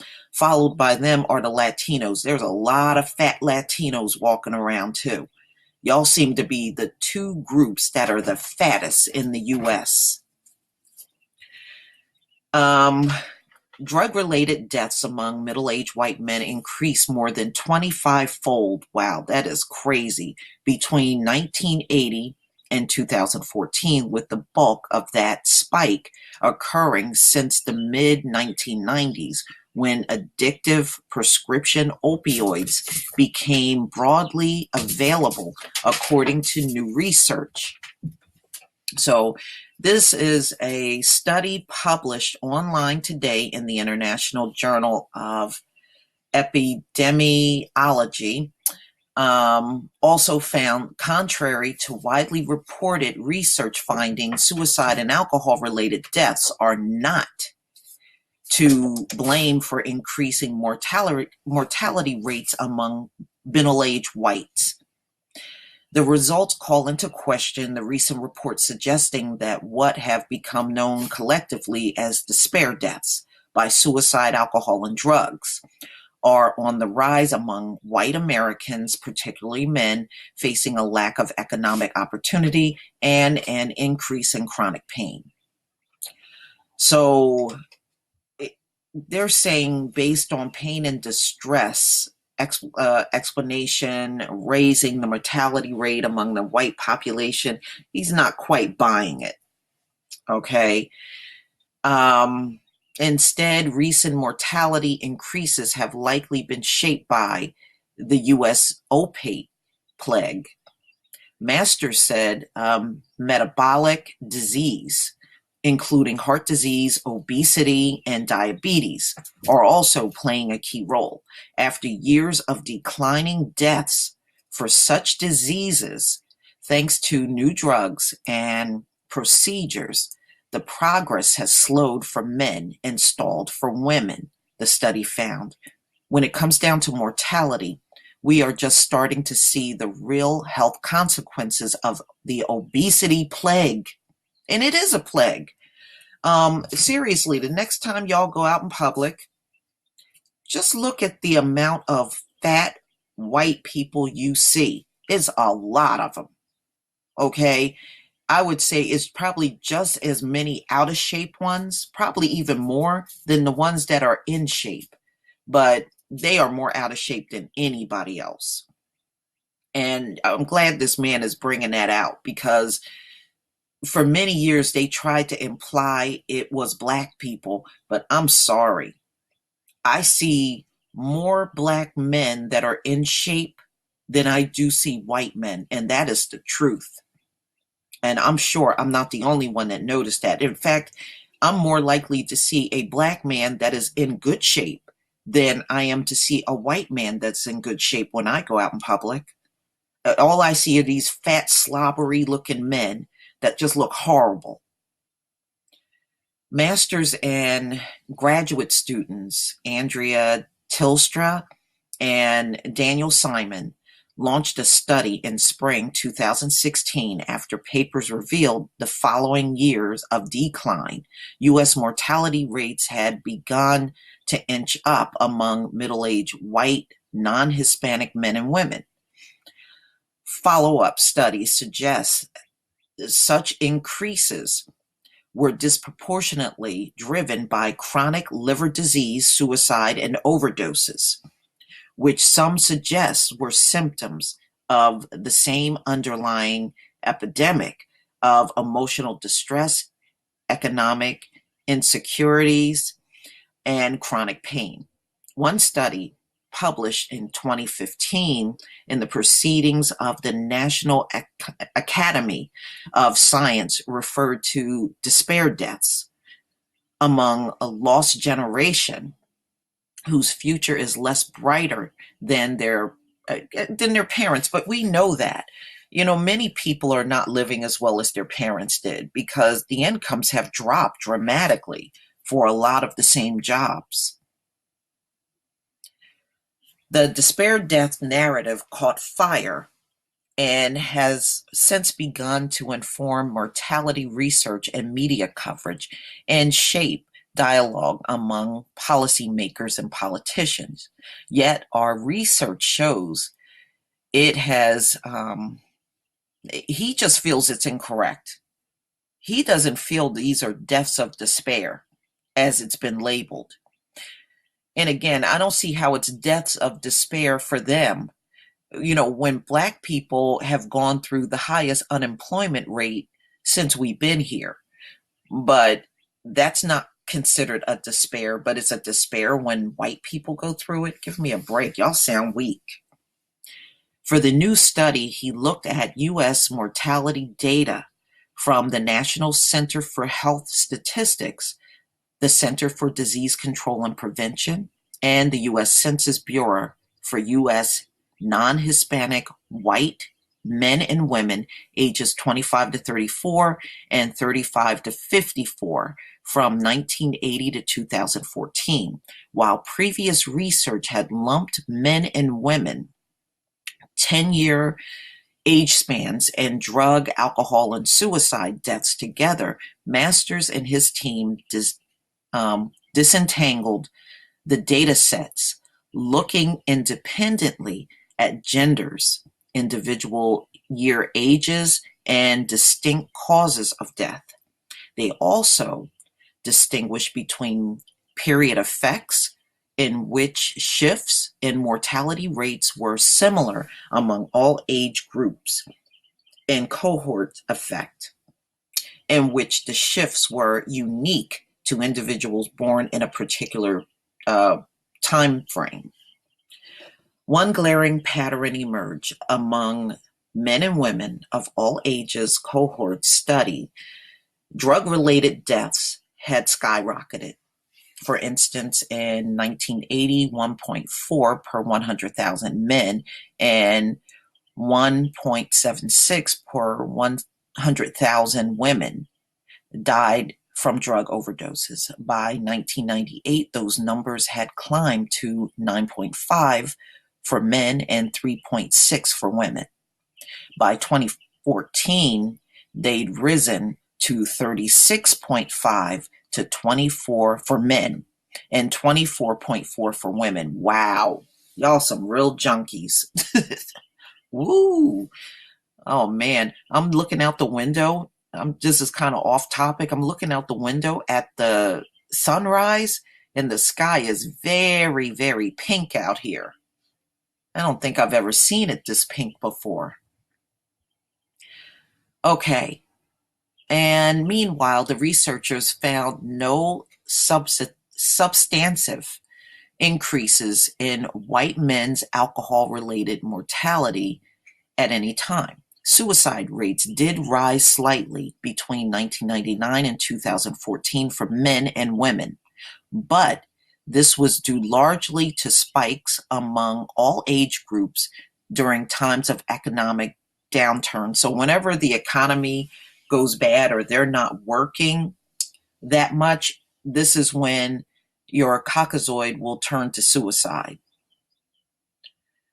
That suggests economic insecurities are not isolated to a single lost generation. But look, Black people have been living through economic insecurities from day one.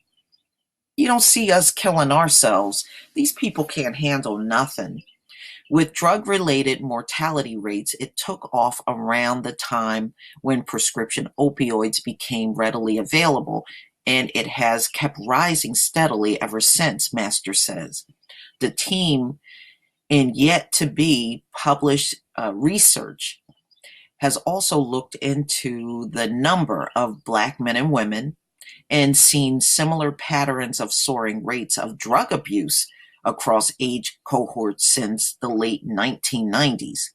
We have no doubt that times of economic insecurity have severe consequences for a population's health, nor do we doubt that pain and distress can pose serious health problems, the author concluded. Yeah, but you know what? Black people do soar in drug abuse since the 90s, but we are still not dying at the same rate as the opioid and heroin and fentanyl. White people are dying. Y'all still outpace everybody in deaths, so I don't want him trying to leave that off. We are not dying at the same rate, period.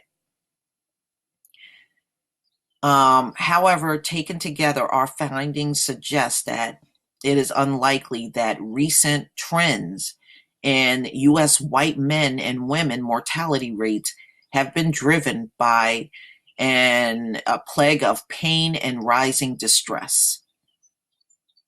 Instead, the author points to overprescription and overuse of opioid-based painkillers, heroin use, and okay, I'm just seeing what he has here. An obesogenic environment. So he's saying what their findings were when they went in and did a research was overprescription, misuse of opioids, which we know they're overdosing out here every day, heroin use, and obesity. That's what they find as the leading cause of the white mortality rate in this country. And he did not see all this deaths of despair and what they're talking about. He doesn't believe that's what it is. They hope their paper will encourage policymakers and researchers to explore those drivers and their solutions further. Okay, so this man does not agree with the deaths of despair.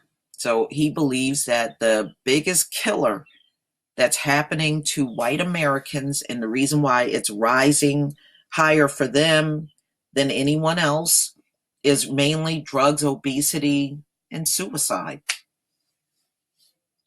So that's what's killing white Americans. Please leave your comments and subscribe. And if you can donate to my channel, please do. Peace, family. All right, fentanyl. Drug plague spreading across Mid-South. So things are really getting bad in the mid-southern part of the country now with the fentanyl. Let's go ahead and listen to this video. Where's the sound? Now the fentanyl epidemic is... Let me start it all over. It's a drug 50 times more powerful than heroin, and it is killing people every day in this country. Now the fentanyl epidemic is hitting home here in the Mid-South. We first told you about the fentanyl abuse in Crittenden County, and tonight we're digging deeper into those numbers. Fox 13's Zach Crenshaw is live in West Memphis right now. Zach, police there told you they're encountering this deadly drug more often than they anticipated. Yeah, and it hasn't always been that way, Daryl. Last year, fentanyl was hardly mentioned here at the West Memphis Police Department. This year, though, they're making arrests and seizures of the drug and, unfortunately, dealing with multiple overdose deaths.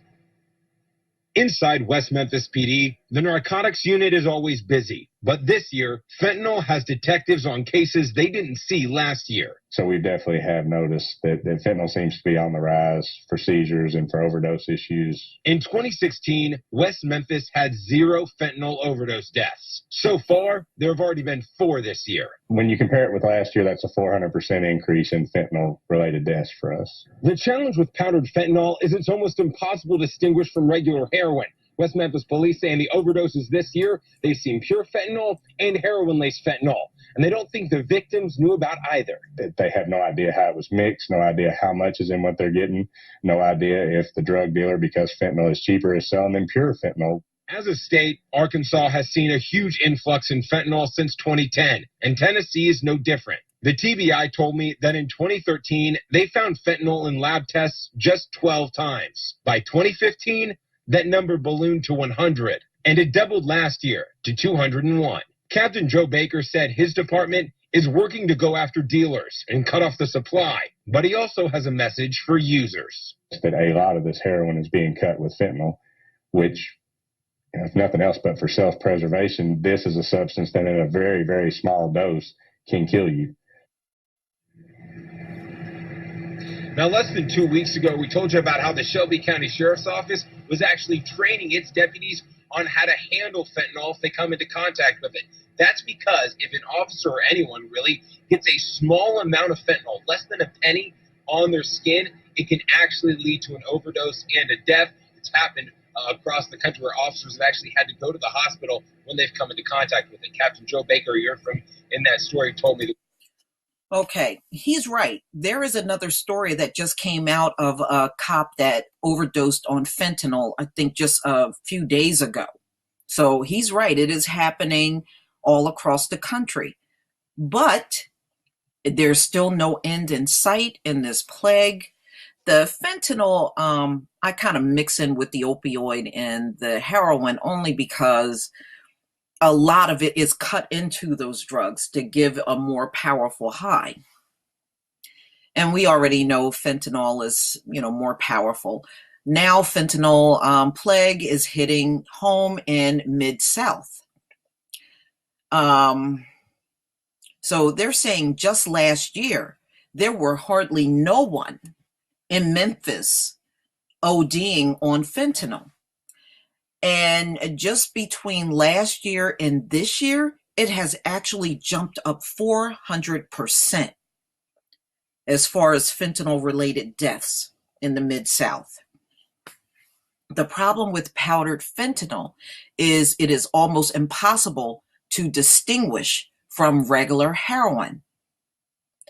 West Memphis police said that in the overdoses this year, they have seen pure fentanyl and heroin lace fentanyl, and they do not think the victims knew about either. They have no idea how it was mixed, no idea how much is in what they are getting, no idea if the drug dealer, because fentanyl is cheaper, is selling the more pure fentanyl, which they are in many cases because it's supposed to be cheaper than heroin, I believe.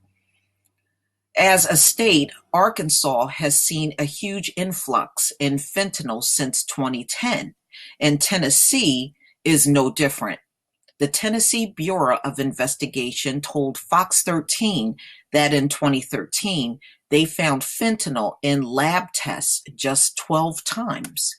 By 2015, that number ballooned to 100. Last year, it doubled to 201. All right. And, the cops always say the same thing. Oh, these drugs will kill you, but it's not going to stop the people from going out there and running after the fentanyl and getting their high. So it really doesn't matter. And it's a shame, but these cops are now putting themselves in harm's way by getting the fentanyl on them. More cops are overdosing across the country, ladies and gentlemen, on the synthetic opioids and all of the fentanyl and carfentanil, and they are coming very close to dying, and it's going to be just a matter of time before many of them will die. I wouldn't want to do this job for no amount of money on this earth. I don't want no contact with drug addicts, period, to be honest with you. To go out there and have a hands-on kind of job with them, I wouldn't want it. Please leave your comments and subscribe. And if you can donate to my channel, please do. Peace, family. Opioid plague grows. So does the number of babies born addicted, ladies and gentlemen.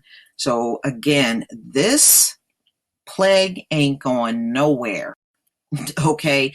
Back in the day when a mother was addicted to crack and her baby was born, the Caucasoids gave them a title called crack babies.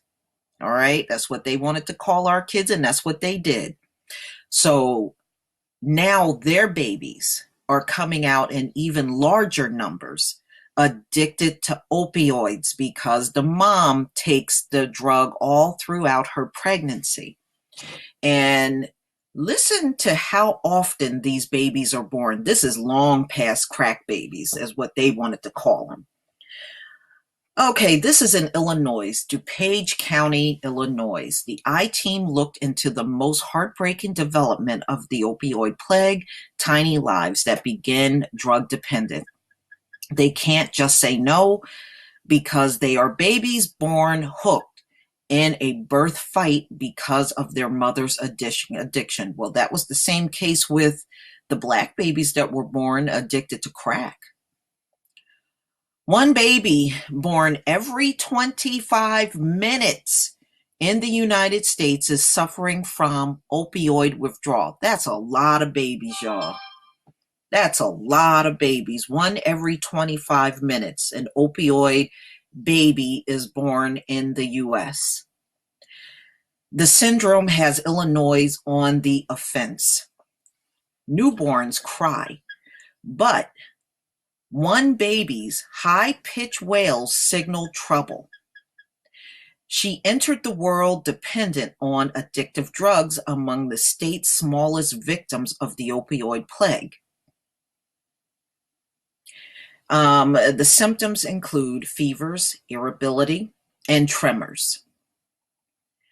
A baby you just can't keep from crying. So they actually cry around the clock when they're addicted to drugs. And this is why they keep the babies in the hospital for fear of abuse from the parents, because it's not like you're going to rock these addictive babies to sleep. It's not like that. It's very different from a normal baby. Okay, a baby you just can't keep from crying, who can't sleep, who's sweating, who's constantly rooting and looking for something to eat or suck, described Dr. Jeffrey Loghead, NICU, medical director of NM Central DuPage Hospital. The use of opioids such as heroin, fentanyl, oxycodone, and codeine during pregnancy can result in withdrawal symptoms most people have likely never heard of. Medical experts call it neonatal abstinence syndrome, or NAS. At Central DuPage Hospital, the withdrawing infant is not alone. In the same week as her birth, 3 other newborns are going through withdrawal, diagnosed with the troubling syndrome. The hospital staff know the drill, and some babies need medicine to help with their pain. Clinical medicine therapists and volunteer cuddlers are also deployed. Okay, so they got people coming into the hospital and actually cuddling and holding these crying opioid babies. Okay. All right, so they're saying just in Illinois alone, they estimate up to 500 of these opioid babies being born a year. In the past few years, we've seen almost 50% increase in the number of cases across the state. The overall number really obscures the fact it's hitting in some communities much harder than others. I think that providers might be one of the first lines of defense in preventing this from becoming a worse epidemic that it already is. It is. If you got a opioid baby being born every 25 minutes in America, it's already an epidemic. It's already a plague. Shoot, that just like Tareen Rain said, it's a damn plague. So, doctors specializing in high-risk pregnancy watch for women who may be addicted.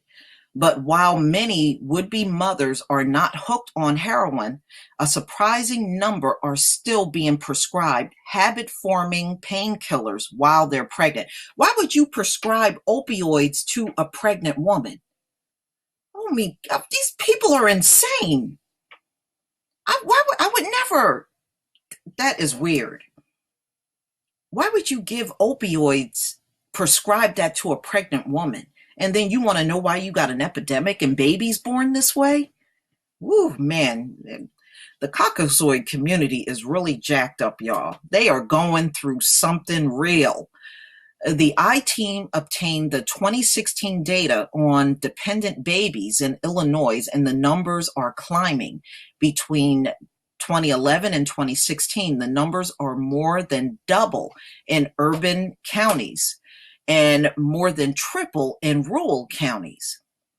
The Illinois actually has far fewer cases of newborn drug syndrome than the national average. Wow. The head of Illinois Public Health and a special committee is now meeting to help physicians and hospitals better identify and treat report cases of neonatal abstinence syndrome. Some babies need tiny amounts of morphine to help with the painful withdrawal. It's a long, drawn-out process of actually getting the baby to a stabilization phase and then working towards a weaning phase. These babies stay in the hospital for a very long time, said the NICU nurse. They have to keep them there because if they go home, those babies are either going to die or they're going to be badly abused because of the crying around the clock that they do. The average hospital stay for a healthy baby costs about $3,500. For babies of drug-addicted mothers, it is $66,000. Oh my God. Whoa. I'm telling you. Now, not only are these heroin and opioid addicts draining the resources, their babies are draining the resources too. So if you have a healthy baby, the hospital cost is $3,500. If you have a baby hooked on opioids, it costs $66,000. Oh my, Woo! America ain't gonna have no money left. Researchers are now zeroing on the long-term effects of being born drug dependent. Wow. Wow, see, I learned something in this article. I didn't know it cost that much money to keep an addicted baby in the hospital. Woo, draining the resources. Now, they've been trying to claim that Black people are on more welfare, although they are on the most welfare, and we were draining the American economy. No, there is no one draining the economy more than these drug addicts and now your babies that are addicted to heroin and opioids. You're the drain on society. Please leave your comment and subscribe. And if you can donate to this channel, please do. Peace, family. Well, this drug crisis just keeps getting worse and worse and worse. Now, a lot of neighborhoods are complaining about the needles. It's raining needles. Drug crisis create pollution threat. Now, hypodermic needles were around back during the crack epidemic, but believe me, it is so much different now because this has far exceeded the crack epidemic. This is Lowell, Massachusetts. I have relatives in Lowell. Okay. They hide in weeds along hiking trails and in playground grass. They wash into rivers and float downstream to land on beaches. They peppered baseball dugouts, sidewalks, streets, syringes left by drug users amid the heroin crisis are turning up everywhere. In Portland, Maine, officials have collected more than 700 needles so far this year, putting them on track to handily exceeding the nearly 900 gathered in all of 2016. Wait, isn't the governor up there in Maine claim that it's the Black guys causing all these problems? Boy, he's really eating those words now, isn't he? In March alone, San Francisco collected more than 13,000 syringes, compared with only about 2,900 the same month in 2016. People, often children, risk getting stuck by discarded needles, raising the prospect that they could contract blood-borne diseases such as hepatitis or HIV. Remember, I told you those two things are growing in the rural areas, or be exposed to remnants of heroin or other drugs. It's unclear whether anyone has gotten sick, but the reports of children finding the needles can be sickening in their own right. One 6-year-old girl in California mistook a discarded syringe for a thermometer and put it in her mouth. Woo, she was unharmed. Well, she's lucky she was unharmed.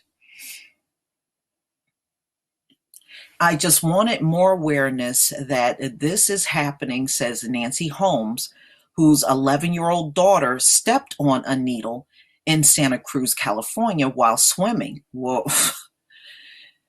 You would hear stories about finding needles at the beach or being poked at the beach, but you think that it wouldn't be happening to you. Sure enough, they are a growing problem in New Hampshire and Massachusetts, two states that have seen many overdose deaths in recent years. We would certainly characterize this as a health hazard, said Tim Soucy, health director in Manchester, New Hampshire, largest city, which collected 570 needles in 2016. The first year it began tracking the problem. It has found 247 needles so far this year. Needles turn up in places like parks, baseball diamonds, Trails, beaches, isolated spots where drug users can gather and attract little attention, and often the same spots used by the public for recreation. The needles are tossed out of carelessness or the fear of being persecuted for possessing them. One child was poked in a needle left on the grounds of a Utah elementary school. Another youngster stepped on one while playing on the beach in New Hampshire.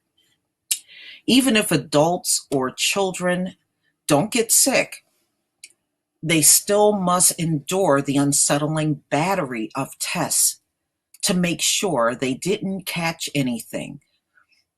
The girl who put the syringe in her mouth was not poked, but had to be tested for hepatitis B and C, her mother said. Some community advocates are trying to sweep up the pollution.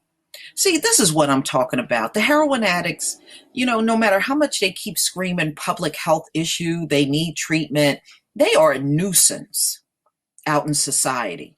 They really are. They're causing all kinds of death and injuries. You're spending all the resources by bringing all these people back multiple times with Narcan, and they are in restaurants. They're, all over different public places. I think like a month ago, one died in a McDonald's bathroom. So these people are a public nuisance. Not to mention all the panhandling that they're out in public doing. It's not just black people. A lot of white people, especially the junkies, are out here panhandling all over the place now. Okay. Among the oldest tracking programs is in Santa Cruz, California, where the community group Take Back Santa Cruz has reported finding more than 14,500 needles in the county over the past 4.5 years. It says it has gotten reports of 12 people getting stuck, half of them children. See, that is a huge problem. That's a huge problem. But see, this is America's fault. You don't want to do nothing with these people. So the more they get to linger around out in public, you're going to have more incidents of not only children, but a lot of adults and elderly people getting stuck by these needles. I even heard about some on buses, at bus stops. These needles are everywhere, but this government don't want to do anything about it. Because, see, these are a bunch of white people. But Morris and Corte complain poor supervision at needle exchange will simply put more syringes in the hands of people who may not dispose of them properly. You know what? They're thinking about the high. They could care less about disposing of a needle properly. Junkies don't think like that. That's the problem. They think a junkie think like somebody that's not on drugs. After complaints of discarded needles, Santa Cruz County took over its exchange from a nonprofit in 2013 and implemented changes. It did away with mobile exchanges and stopped allowing drug users to get needles without turning in an equal number of used ones, said Jason Hoppins, a spokesman for Santa Cruz County. Along with Merrimack, nearly 36 riverfront towns are debating how to stem the flow of needles. 2 regional planning commissions are drafting a request for proposals for a cleanup plan. They hope to have it ready by the end of July. We are all trying to get a grip on the problem, said Haverhill Mayor James Fiorentini. The stuff comes from somewhere. If we can work together to stop it at the source, I am all for it. Well, this problem is going to continue as long as the drug habit continues and there's no end in sight. It's a shame that this government do not want to put these junkies away, because the more you keep screaming it's a public health issue and not a crime and they shouldn't go to jail, you're going to continue to see these needles all over the place. It's just going to happen. You know, America are a bunch of enablers when it comes down to the white junkie. But when it came down to the crack epidemic, everybody had to go to jail. Everybody went to jail, whether you were the dealer, the user, or even somebody indirectly connected with a junkie. So in other words, if one was in your house and they were dealing, everybody in the house went to jail, even the people that had nothing to do with it. But you keep handling it like a public issue and dealing with these people with kid gloves on all you want. Sooner or later, one of these children are going to get sick. And I think when enough people get stuck by these nasty ass needles out in public and start contracting things, attitudes are going to change real fast. You're going to have many talking just like that councilman in Ohio after so many times get these people off the streets. No more resuscitating you with Narcan. Please leave your comment and subscribe, and if you can donate to my channel, please do. Peace, family. This is an article that just came out on Newsmax, and it's talking about the strong comeback that meth is making. In fact, there are some that are projecting that meth may actually overtake the opioid plague that's going on in the U.S. So meth surges in U.S. in shadow of opioid plague.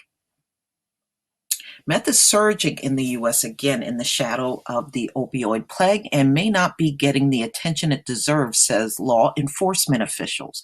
Ohio, one of the main battlegrounds in opioid plague fight, also finds itself fighting methamphetamine's resurgence, authorities told NBC on Wednesday. Texas, Montana, Minnesota, Oklahoma, Iowa, and South Dakota are seeing new spikes in meth. All of a sudden, it's everywhere again, says Wisconsin Attorney General Brad Schmiel, who commissioned a study of meth in his state. It's estimated that meth use there jumped by at least 250% since 2011 and could overtake heroin. We are entering another full-blown plague with meth, Schmiel told NBC News. According to the National Institute on Drugs, methamphetamines is a stimulant drug usually used as a white, bitter-tasting powder or a pill. Crystal methamphetamines is a form of the drug that looks like glass fragments or shiny bluish white rocks and is chemically similar to amphetamines. The Institute said other common names for the drug include chalk, crank, crystal, ice, meth, and speed. The nonprofit news website Oklahoma Watch reported in March that meth was the biggest contributor to drug overdose deaths in the state in 2016. The 952 people who died from drug overdoses in Oklahoma that year was a state record. Meth was connected in 328 of the deaths, up sharply from 271 in 2015, and topping deaths from the much publicized opioid hydrocodone and oxycodone. Their concurrently problematic Jessica Hawkins, prevention director for the Oklahoma Mental Health Department, told Oklahoma Watch about the state's meth and opioid problems. we don't want to what we don't want to do is watch. In other words, what she's saying is you don't want to take the attention off of one epidemic and start focusing on another. A news report by the Oklahoma-Idaho High Intensity Drug Trafficking Area Program said death connected to meth outdistanced that of all other drugs in 2015. The latest date available reported. The report, which blames the increase on the Mexican drug traffickers, said the meth also was involved in the most drug arrests in Oregon in 2016, with 15,308 arrests, doubling from 2009. We're seeing it pour across the border in bigger quantities. And the deputy of the U.S. Attorney General in Southern California told NBC News where meth border seizures in San Diego County jumped from 3,585 kilograms in 2012 to 8,706 kilograms in 2016. It used to be that loads of 20, 30, and 40 pounds were big for us. Now we have 200 pounds loads. Okay, so they're bringing more meth in from across the border. But make no mistake, there are still meth labs all throughout the U.S. They're still making it in these houses. Usually they'll do it in a garage, or I've even heard of apartments where they'll make a meth lab anywhere they can. So not one, ladies and gentlemen, but two plagues hitting the U.S. And they're not even doing a good job in battling the opioid epidemic and heroin that's going on out here. Now you got to throw in meth that's surging all over the place. I tell you what, I would never want to be an emergency responder, cop, or work for the fire department in this climate out here today. Please leave your comment and subscribe. And if you can donate to my channel, please do. Peace, family. It's been a while since I've done a drug driving story, and here's one that just happened on Saturday in Ohio. Seems to be the heroin capital of the world right now. Man shooting heroin shuts down interstate after crashing into a truck. He actually shot up while he was on the road driving. I tell you, no one is safe around these addicts. Now, it's one thing if you're just an addict. Their addicts are just a public nuisance as far as I'm concerned. A couple is using heroin behind the wheel of their vehicle forced officials to shut down a major highway in Ohio after crashing Saturday morning. Two vehicles collided into a semi-truck at roughly 11:15 a.m. Saturday on Interstate 75 near Ohio, Cincinnati, Ohio, in what police describe as a heroin-related crash. Authorities have not confirmed whether the operator of the vehicle suffered an overdose, but a picture taken by a witness at the scene before first responders arrived show a man and a woman passed out in their car after the accident, reports Fox 19. They probably were already knocked out when they collided into the semi-truck. In a video taken by a witness, a responding officer is seen performing chest compressions on an unconscious man, while a woman, also unconscious, leans on the back wheel of the car. Police said that there were no further injuries from the collision and arrested the driver on charges of operating a vehicle while under the influence of drugs. Officials in the region said they are seeing an increase in heroin-related crashes, which they attribute to the worsening opioid plague gripping the state. Police say that in many circumstances, addicts will shoot up wherever. They are when they buy their drugs, which many times is in a vehicle. I said that, oh man, I said that a long time ago. They don't care where they are when they want the drug. When they're ready for the drug, they're going to shoot it up, whether they're in their house, in a car, in the public. They don't care. I mean, I've seen videos of them sitting on a public bus and shooting up. All right, here's the video related to the crash. I had to look for another site, the Fox 19 site, to find the video. But here it is. Let me go ahead and play it.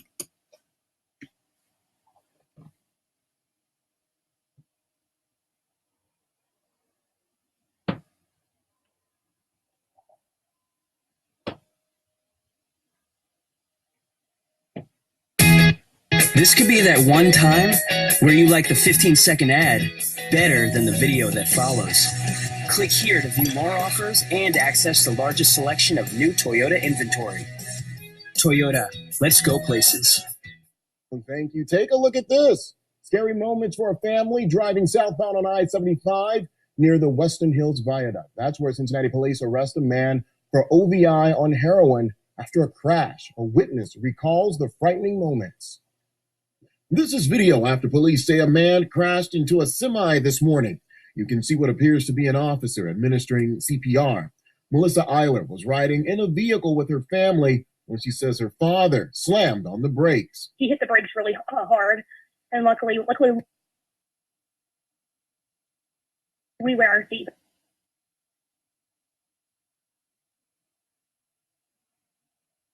So, because Okay, seems to be a lot of buffering. It's annoying. could have been a lot worse.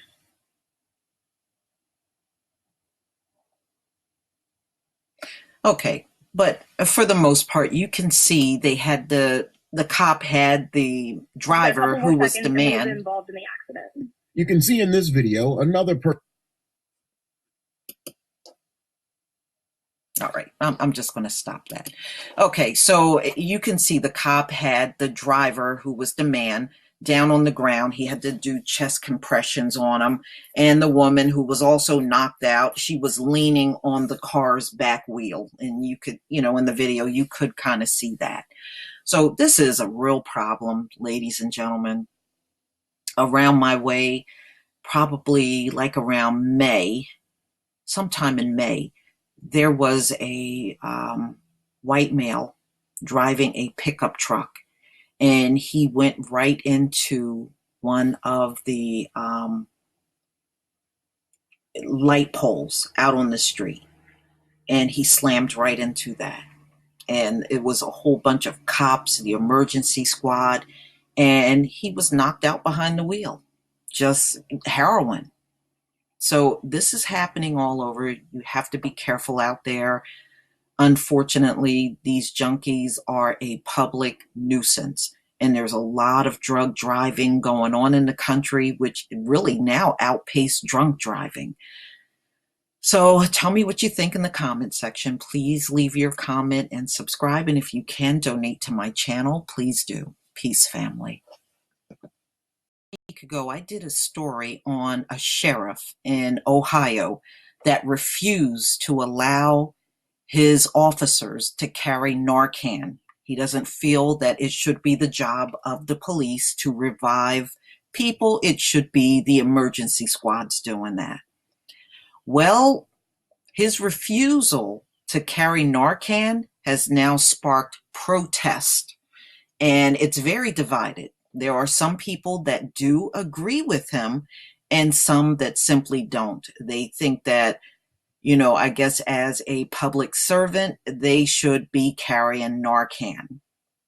So opposite corners, opposite views. A protest pushing for Butler County deputies to carry naloxone or Narcan, the medicine used to revive opioid overdose victims at the Butler County Courthouse in Hamilton, drew people on both sides.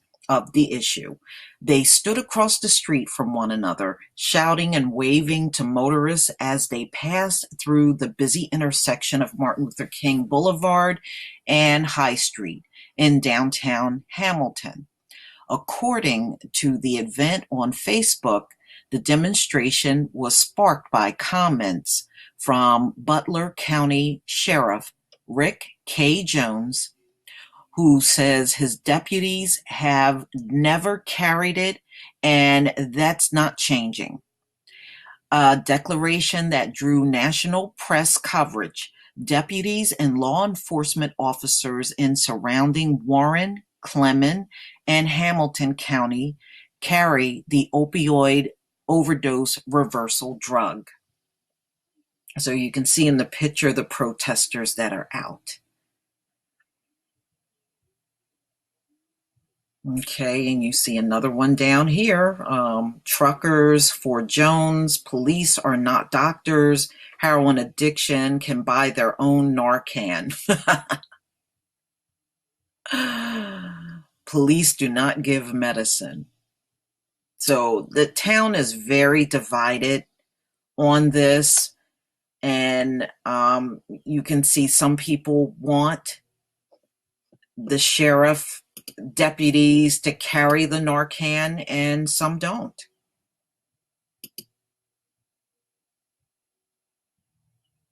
Sheriff Jones, have a heart, carry Narcan, saves lives, be part of the solution. Narcan is not a solution, by the way.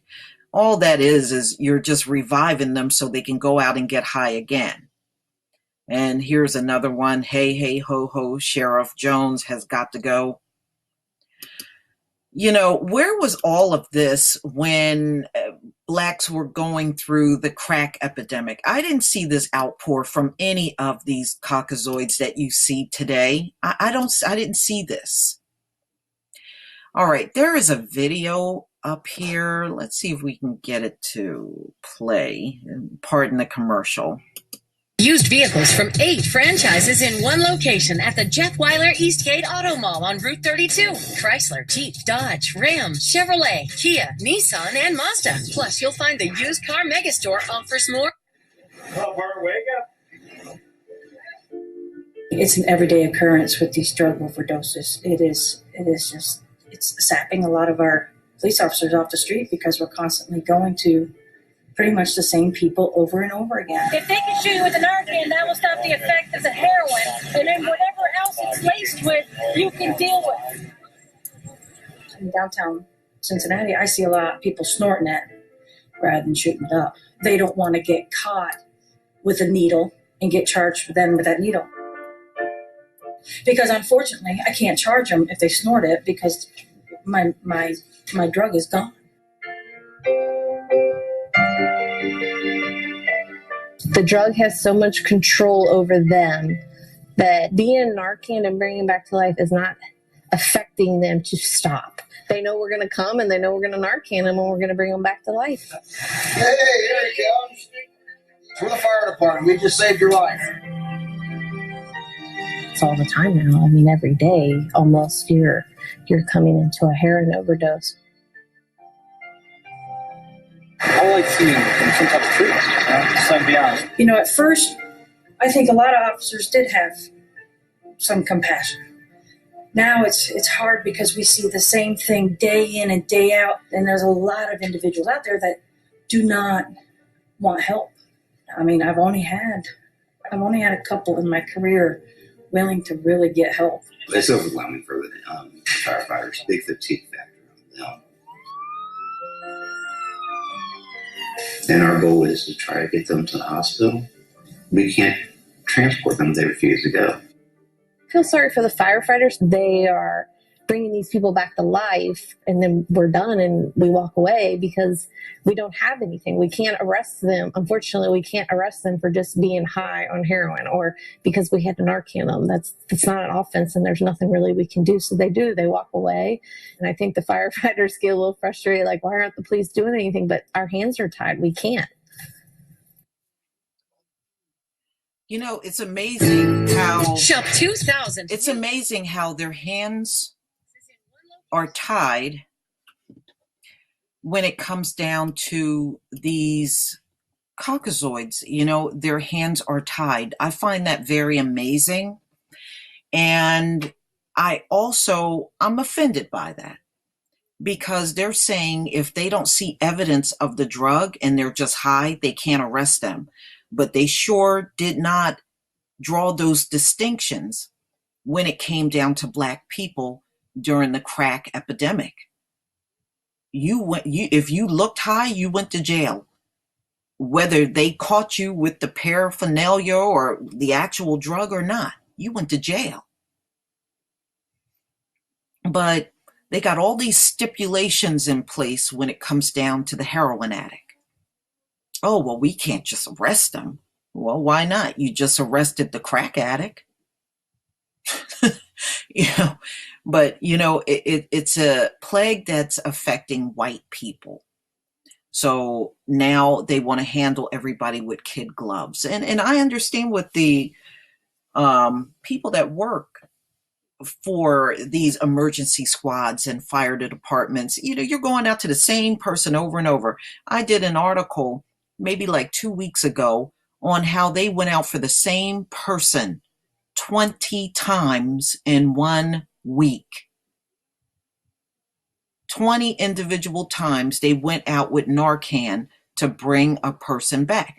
This is why there was a city councilman that came forward and said they wanted 3 strikes you're out for these calls, these 911 calls, because they're spending their entire day going to the same people, overdosing over and over and over. And the Narcan, that just brings them back. It only works for like 30 minutes, but it's not curing the drug addiction.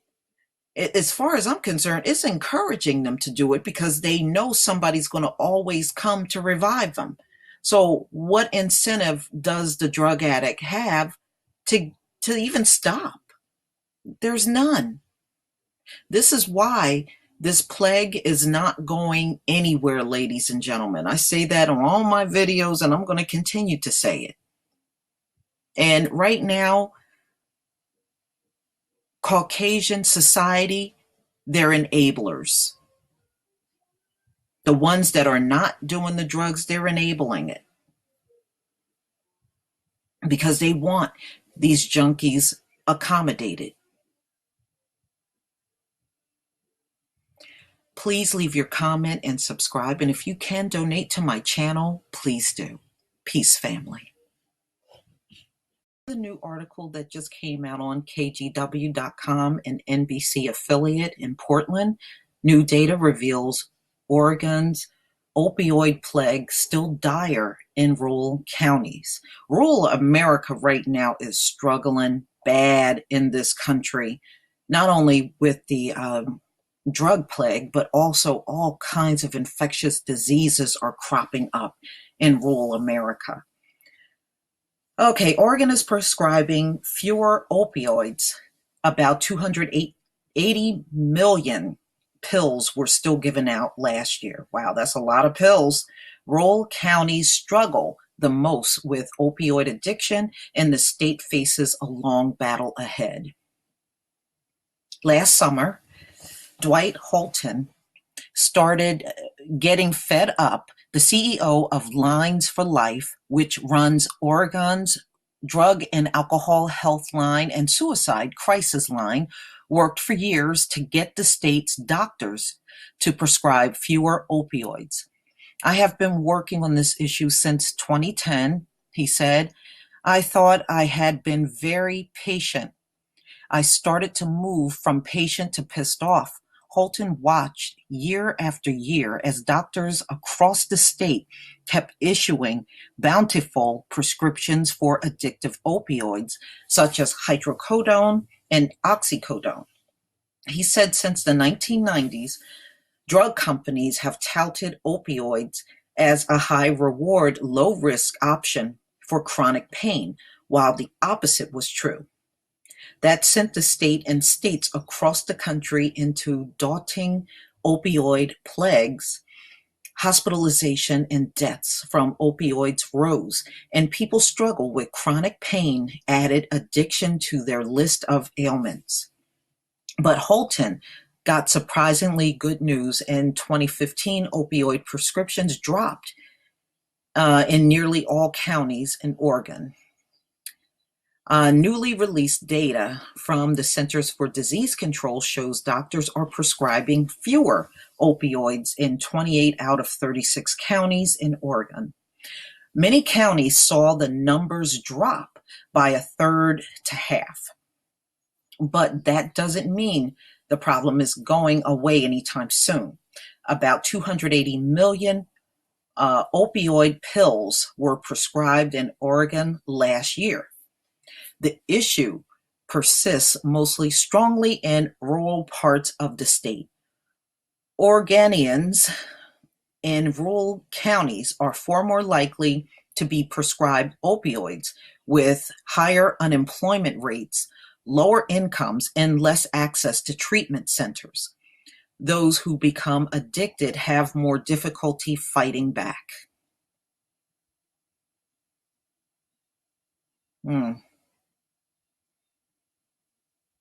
Okay. A CDC released a report in July that shows opioid prescriptions decrease across the country, about 782 morphine milligrams equivalent per person in 2010 to 640 MMEs in 2015. The CDC measures prescriptions in MME, which can translate across varying strengths of opioid. Hydrocodone is a 1-to-1 ratio. 1 milligram of hydrocodone is 1 MME. Stronger opioids like oxycodone and methadone are higher than a 1-to-1 ratio. 2 tablets of 15 milligrams of oxycodone is equal to 50 MMEs, and 3 tablets of 5 milligrams of methadone is 50 MMEs. A common prescription tablet of 5 milligrams hydrocodone is 5 MMEs. That means in 2010, the average American was prescribed about 156 tablets of 5 milligrams of hydrocodone.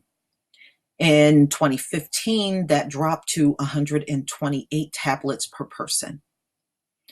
Oregon saw a drop from an average of 1,186 MMEs per capita in 2010 to 972 in 2015, or 237 5 milligrams hydrocodone tablets to 194 tablets per person. That drop was still not consistent across the state. So, it's amazing how people in the urban areas now are doing far greater than people in the rural areas. And it was the opposite way around for many decades in this country. Okay, rural Oregon struggles to combat opioid issues, which is common across the country. I can't believe how many diseases are cropping up in rural areas. Now they got a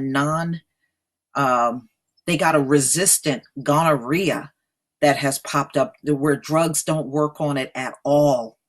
So now you got a junkie with incurable gonorrhea. You really can't touch these people anymore. You really shouldn't. But, the ones that insist on doing the swirling out here, I guess you're just going to have to learn the hard way. But some Oregon counties also have high unemployment rates and low incomes, saw a dramatic drop in opioid prescriptions. Grant County, which has the state's highest unemployment rate in 2015 at 9%, dropped from 882 MMEs per capita in 2010 to just 39 in 2015. But see, those areas also have higher heroin use, which they're not even talking about. So believe me, they are far from out of the woods. Whenever they can't get the opioid, they're going to run to the street drugs, and it's all over rural America. That's why HIV/AIDS is on the rise, because they're sharing needles from doing all of the heroin. And I noticed this article doesn't even touch on that at all. So they're having a big problem in rural America. The doctors are writing fewer scripts, which is really forcing to people onto the street to the drugs or the illegal drugs that they can have delivered to their house from China. So I'm going to leave the link to this article in the description box, and you can come out here and read it for yourself. But please leave your comment and subscribe and donate to this channel. Peace, family. All right. This message is for white America. White America, you are not struggling with one plague, but two simultaneously. One is the opioid addiction, which we already know you can't get any control over. The second is meth. Both of these drugs are simultaneously plaguing the U.S. at this time. Okay? The leading cause of death in the U.S. is from opioid addiction from white Caucasoid people 50 and under.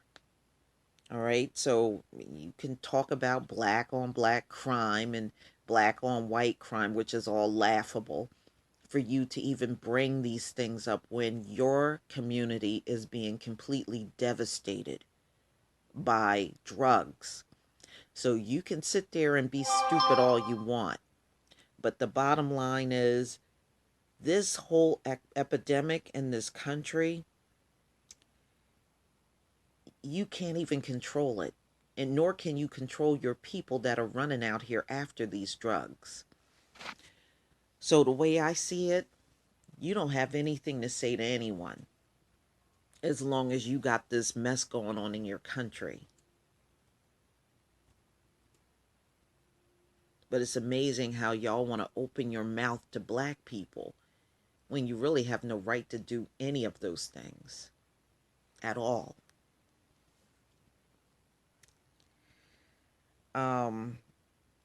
So really, this plague going on in the country is well known worldwide. There is no one on this planet that don't know about the bad drug addiction, horrific really, in the United States.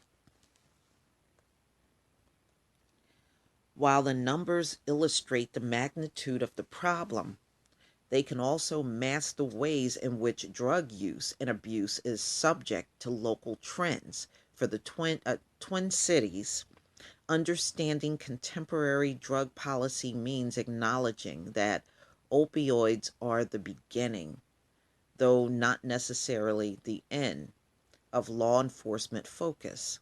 Although the Minneapolis-St. Paul metro area has seen a notable uptick of overdose deaths, the state has yet to see the grim totals making headlines in Appalachia. In 2014, 319 people died from opioid overdoses. Although the number seems low, it marks an increase of more than 500% since 1999. For years, heroin barely registered on law enforcement's radar in Minnesota. In 2008, the state reported fewer than 10 heroin overdose deaths. By 2015, it had more than 100. The scope of the problem has law enforcement on edge. Although heroin use is up nationwide and the supply of the drug in the Twin Cities has increased, the growth in heroin use has been dwarfed by the resurgence of interest in methamphetamines. admission to treatment facilities for methamphetamine addiction began to rise in 2010 and quickly overtook the previous records established 10 years earlier. What we are seeing in the data is alarming. Methamphetamine's use is now second only to alcohol for treatment admissions in Minnesota, said the Department of Human Services Commissioner Emily Piper. Although methamphetamines has lost the culture cachet it had in the early 2000s, when the health and safety hazard of living in or near a cookhouse where concerns for many residents, it has not lost its popularity. In May of 2016, police raided a home in Brooklyn Center and northwestern suburbs of Minneapolis and seized approximately 140 pounds of methamphetamines. It was the largest methamphetamine seizure in the state history and the result of a year-long investigation by a multi-county drug task force. So in Minnesota, they're getting slammed by the meth, and in a big way, apparently, in this particular state. But meth is actually growing all over the country. It's now right behind opioids as far as a plague is concerned. 488 pounds of methamphetamine seized by law enforcement in 2016 was nearly 5 times the amount confiscated in 2009. If 2009 marked a low point in the methamphetamine trade, 2016 shows that methamphetamines is again becoming a drug of concern. Not only did 2016 seizures set a new state record, they doubled the amount seized in 2015.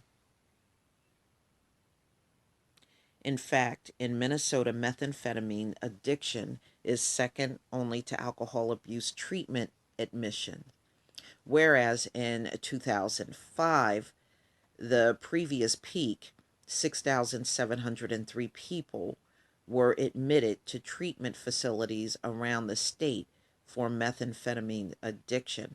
By 2016, the number of admissions stood at 11,555, an increase of 72%. Wow, that's a big jump. The 2016 numbers showed the continuation of an upward spiral that began to accelerate in 2015, according to the state report on drug abuse trends in the Minneapolis-St. Paul metro area, although heroin use accounted for the bulk of drug seizures, arrests, overdose, and admissions to treatment facilities. Methamphetamines was growing in popularity.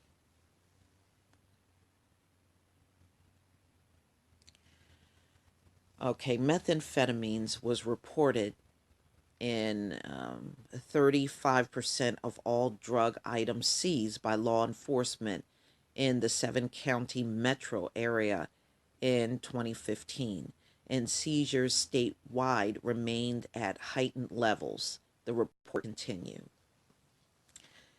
So, look like what they're saying is Minnesota seems to be the state that have the biggest amount of methamphetamines as far as a problem with trafficking and addiction to that drug.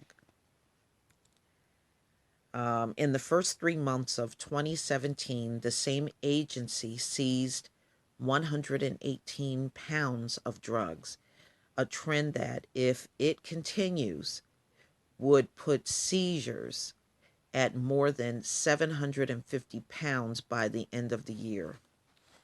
Wow. During the height of the previous methamphetamine epidemic, the drug was generally cooked up in local labs. So these are homes that they made into meth labs. And you know what the worst part is? Here in New Jersey, they sold these houses, and when people would move in, the whole family would immediately get sick. And by law, they're supposed to tell you if a house was once previously used as a meth house, but they're so desperate for money that they don't even tell these families anymore.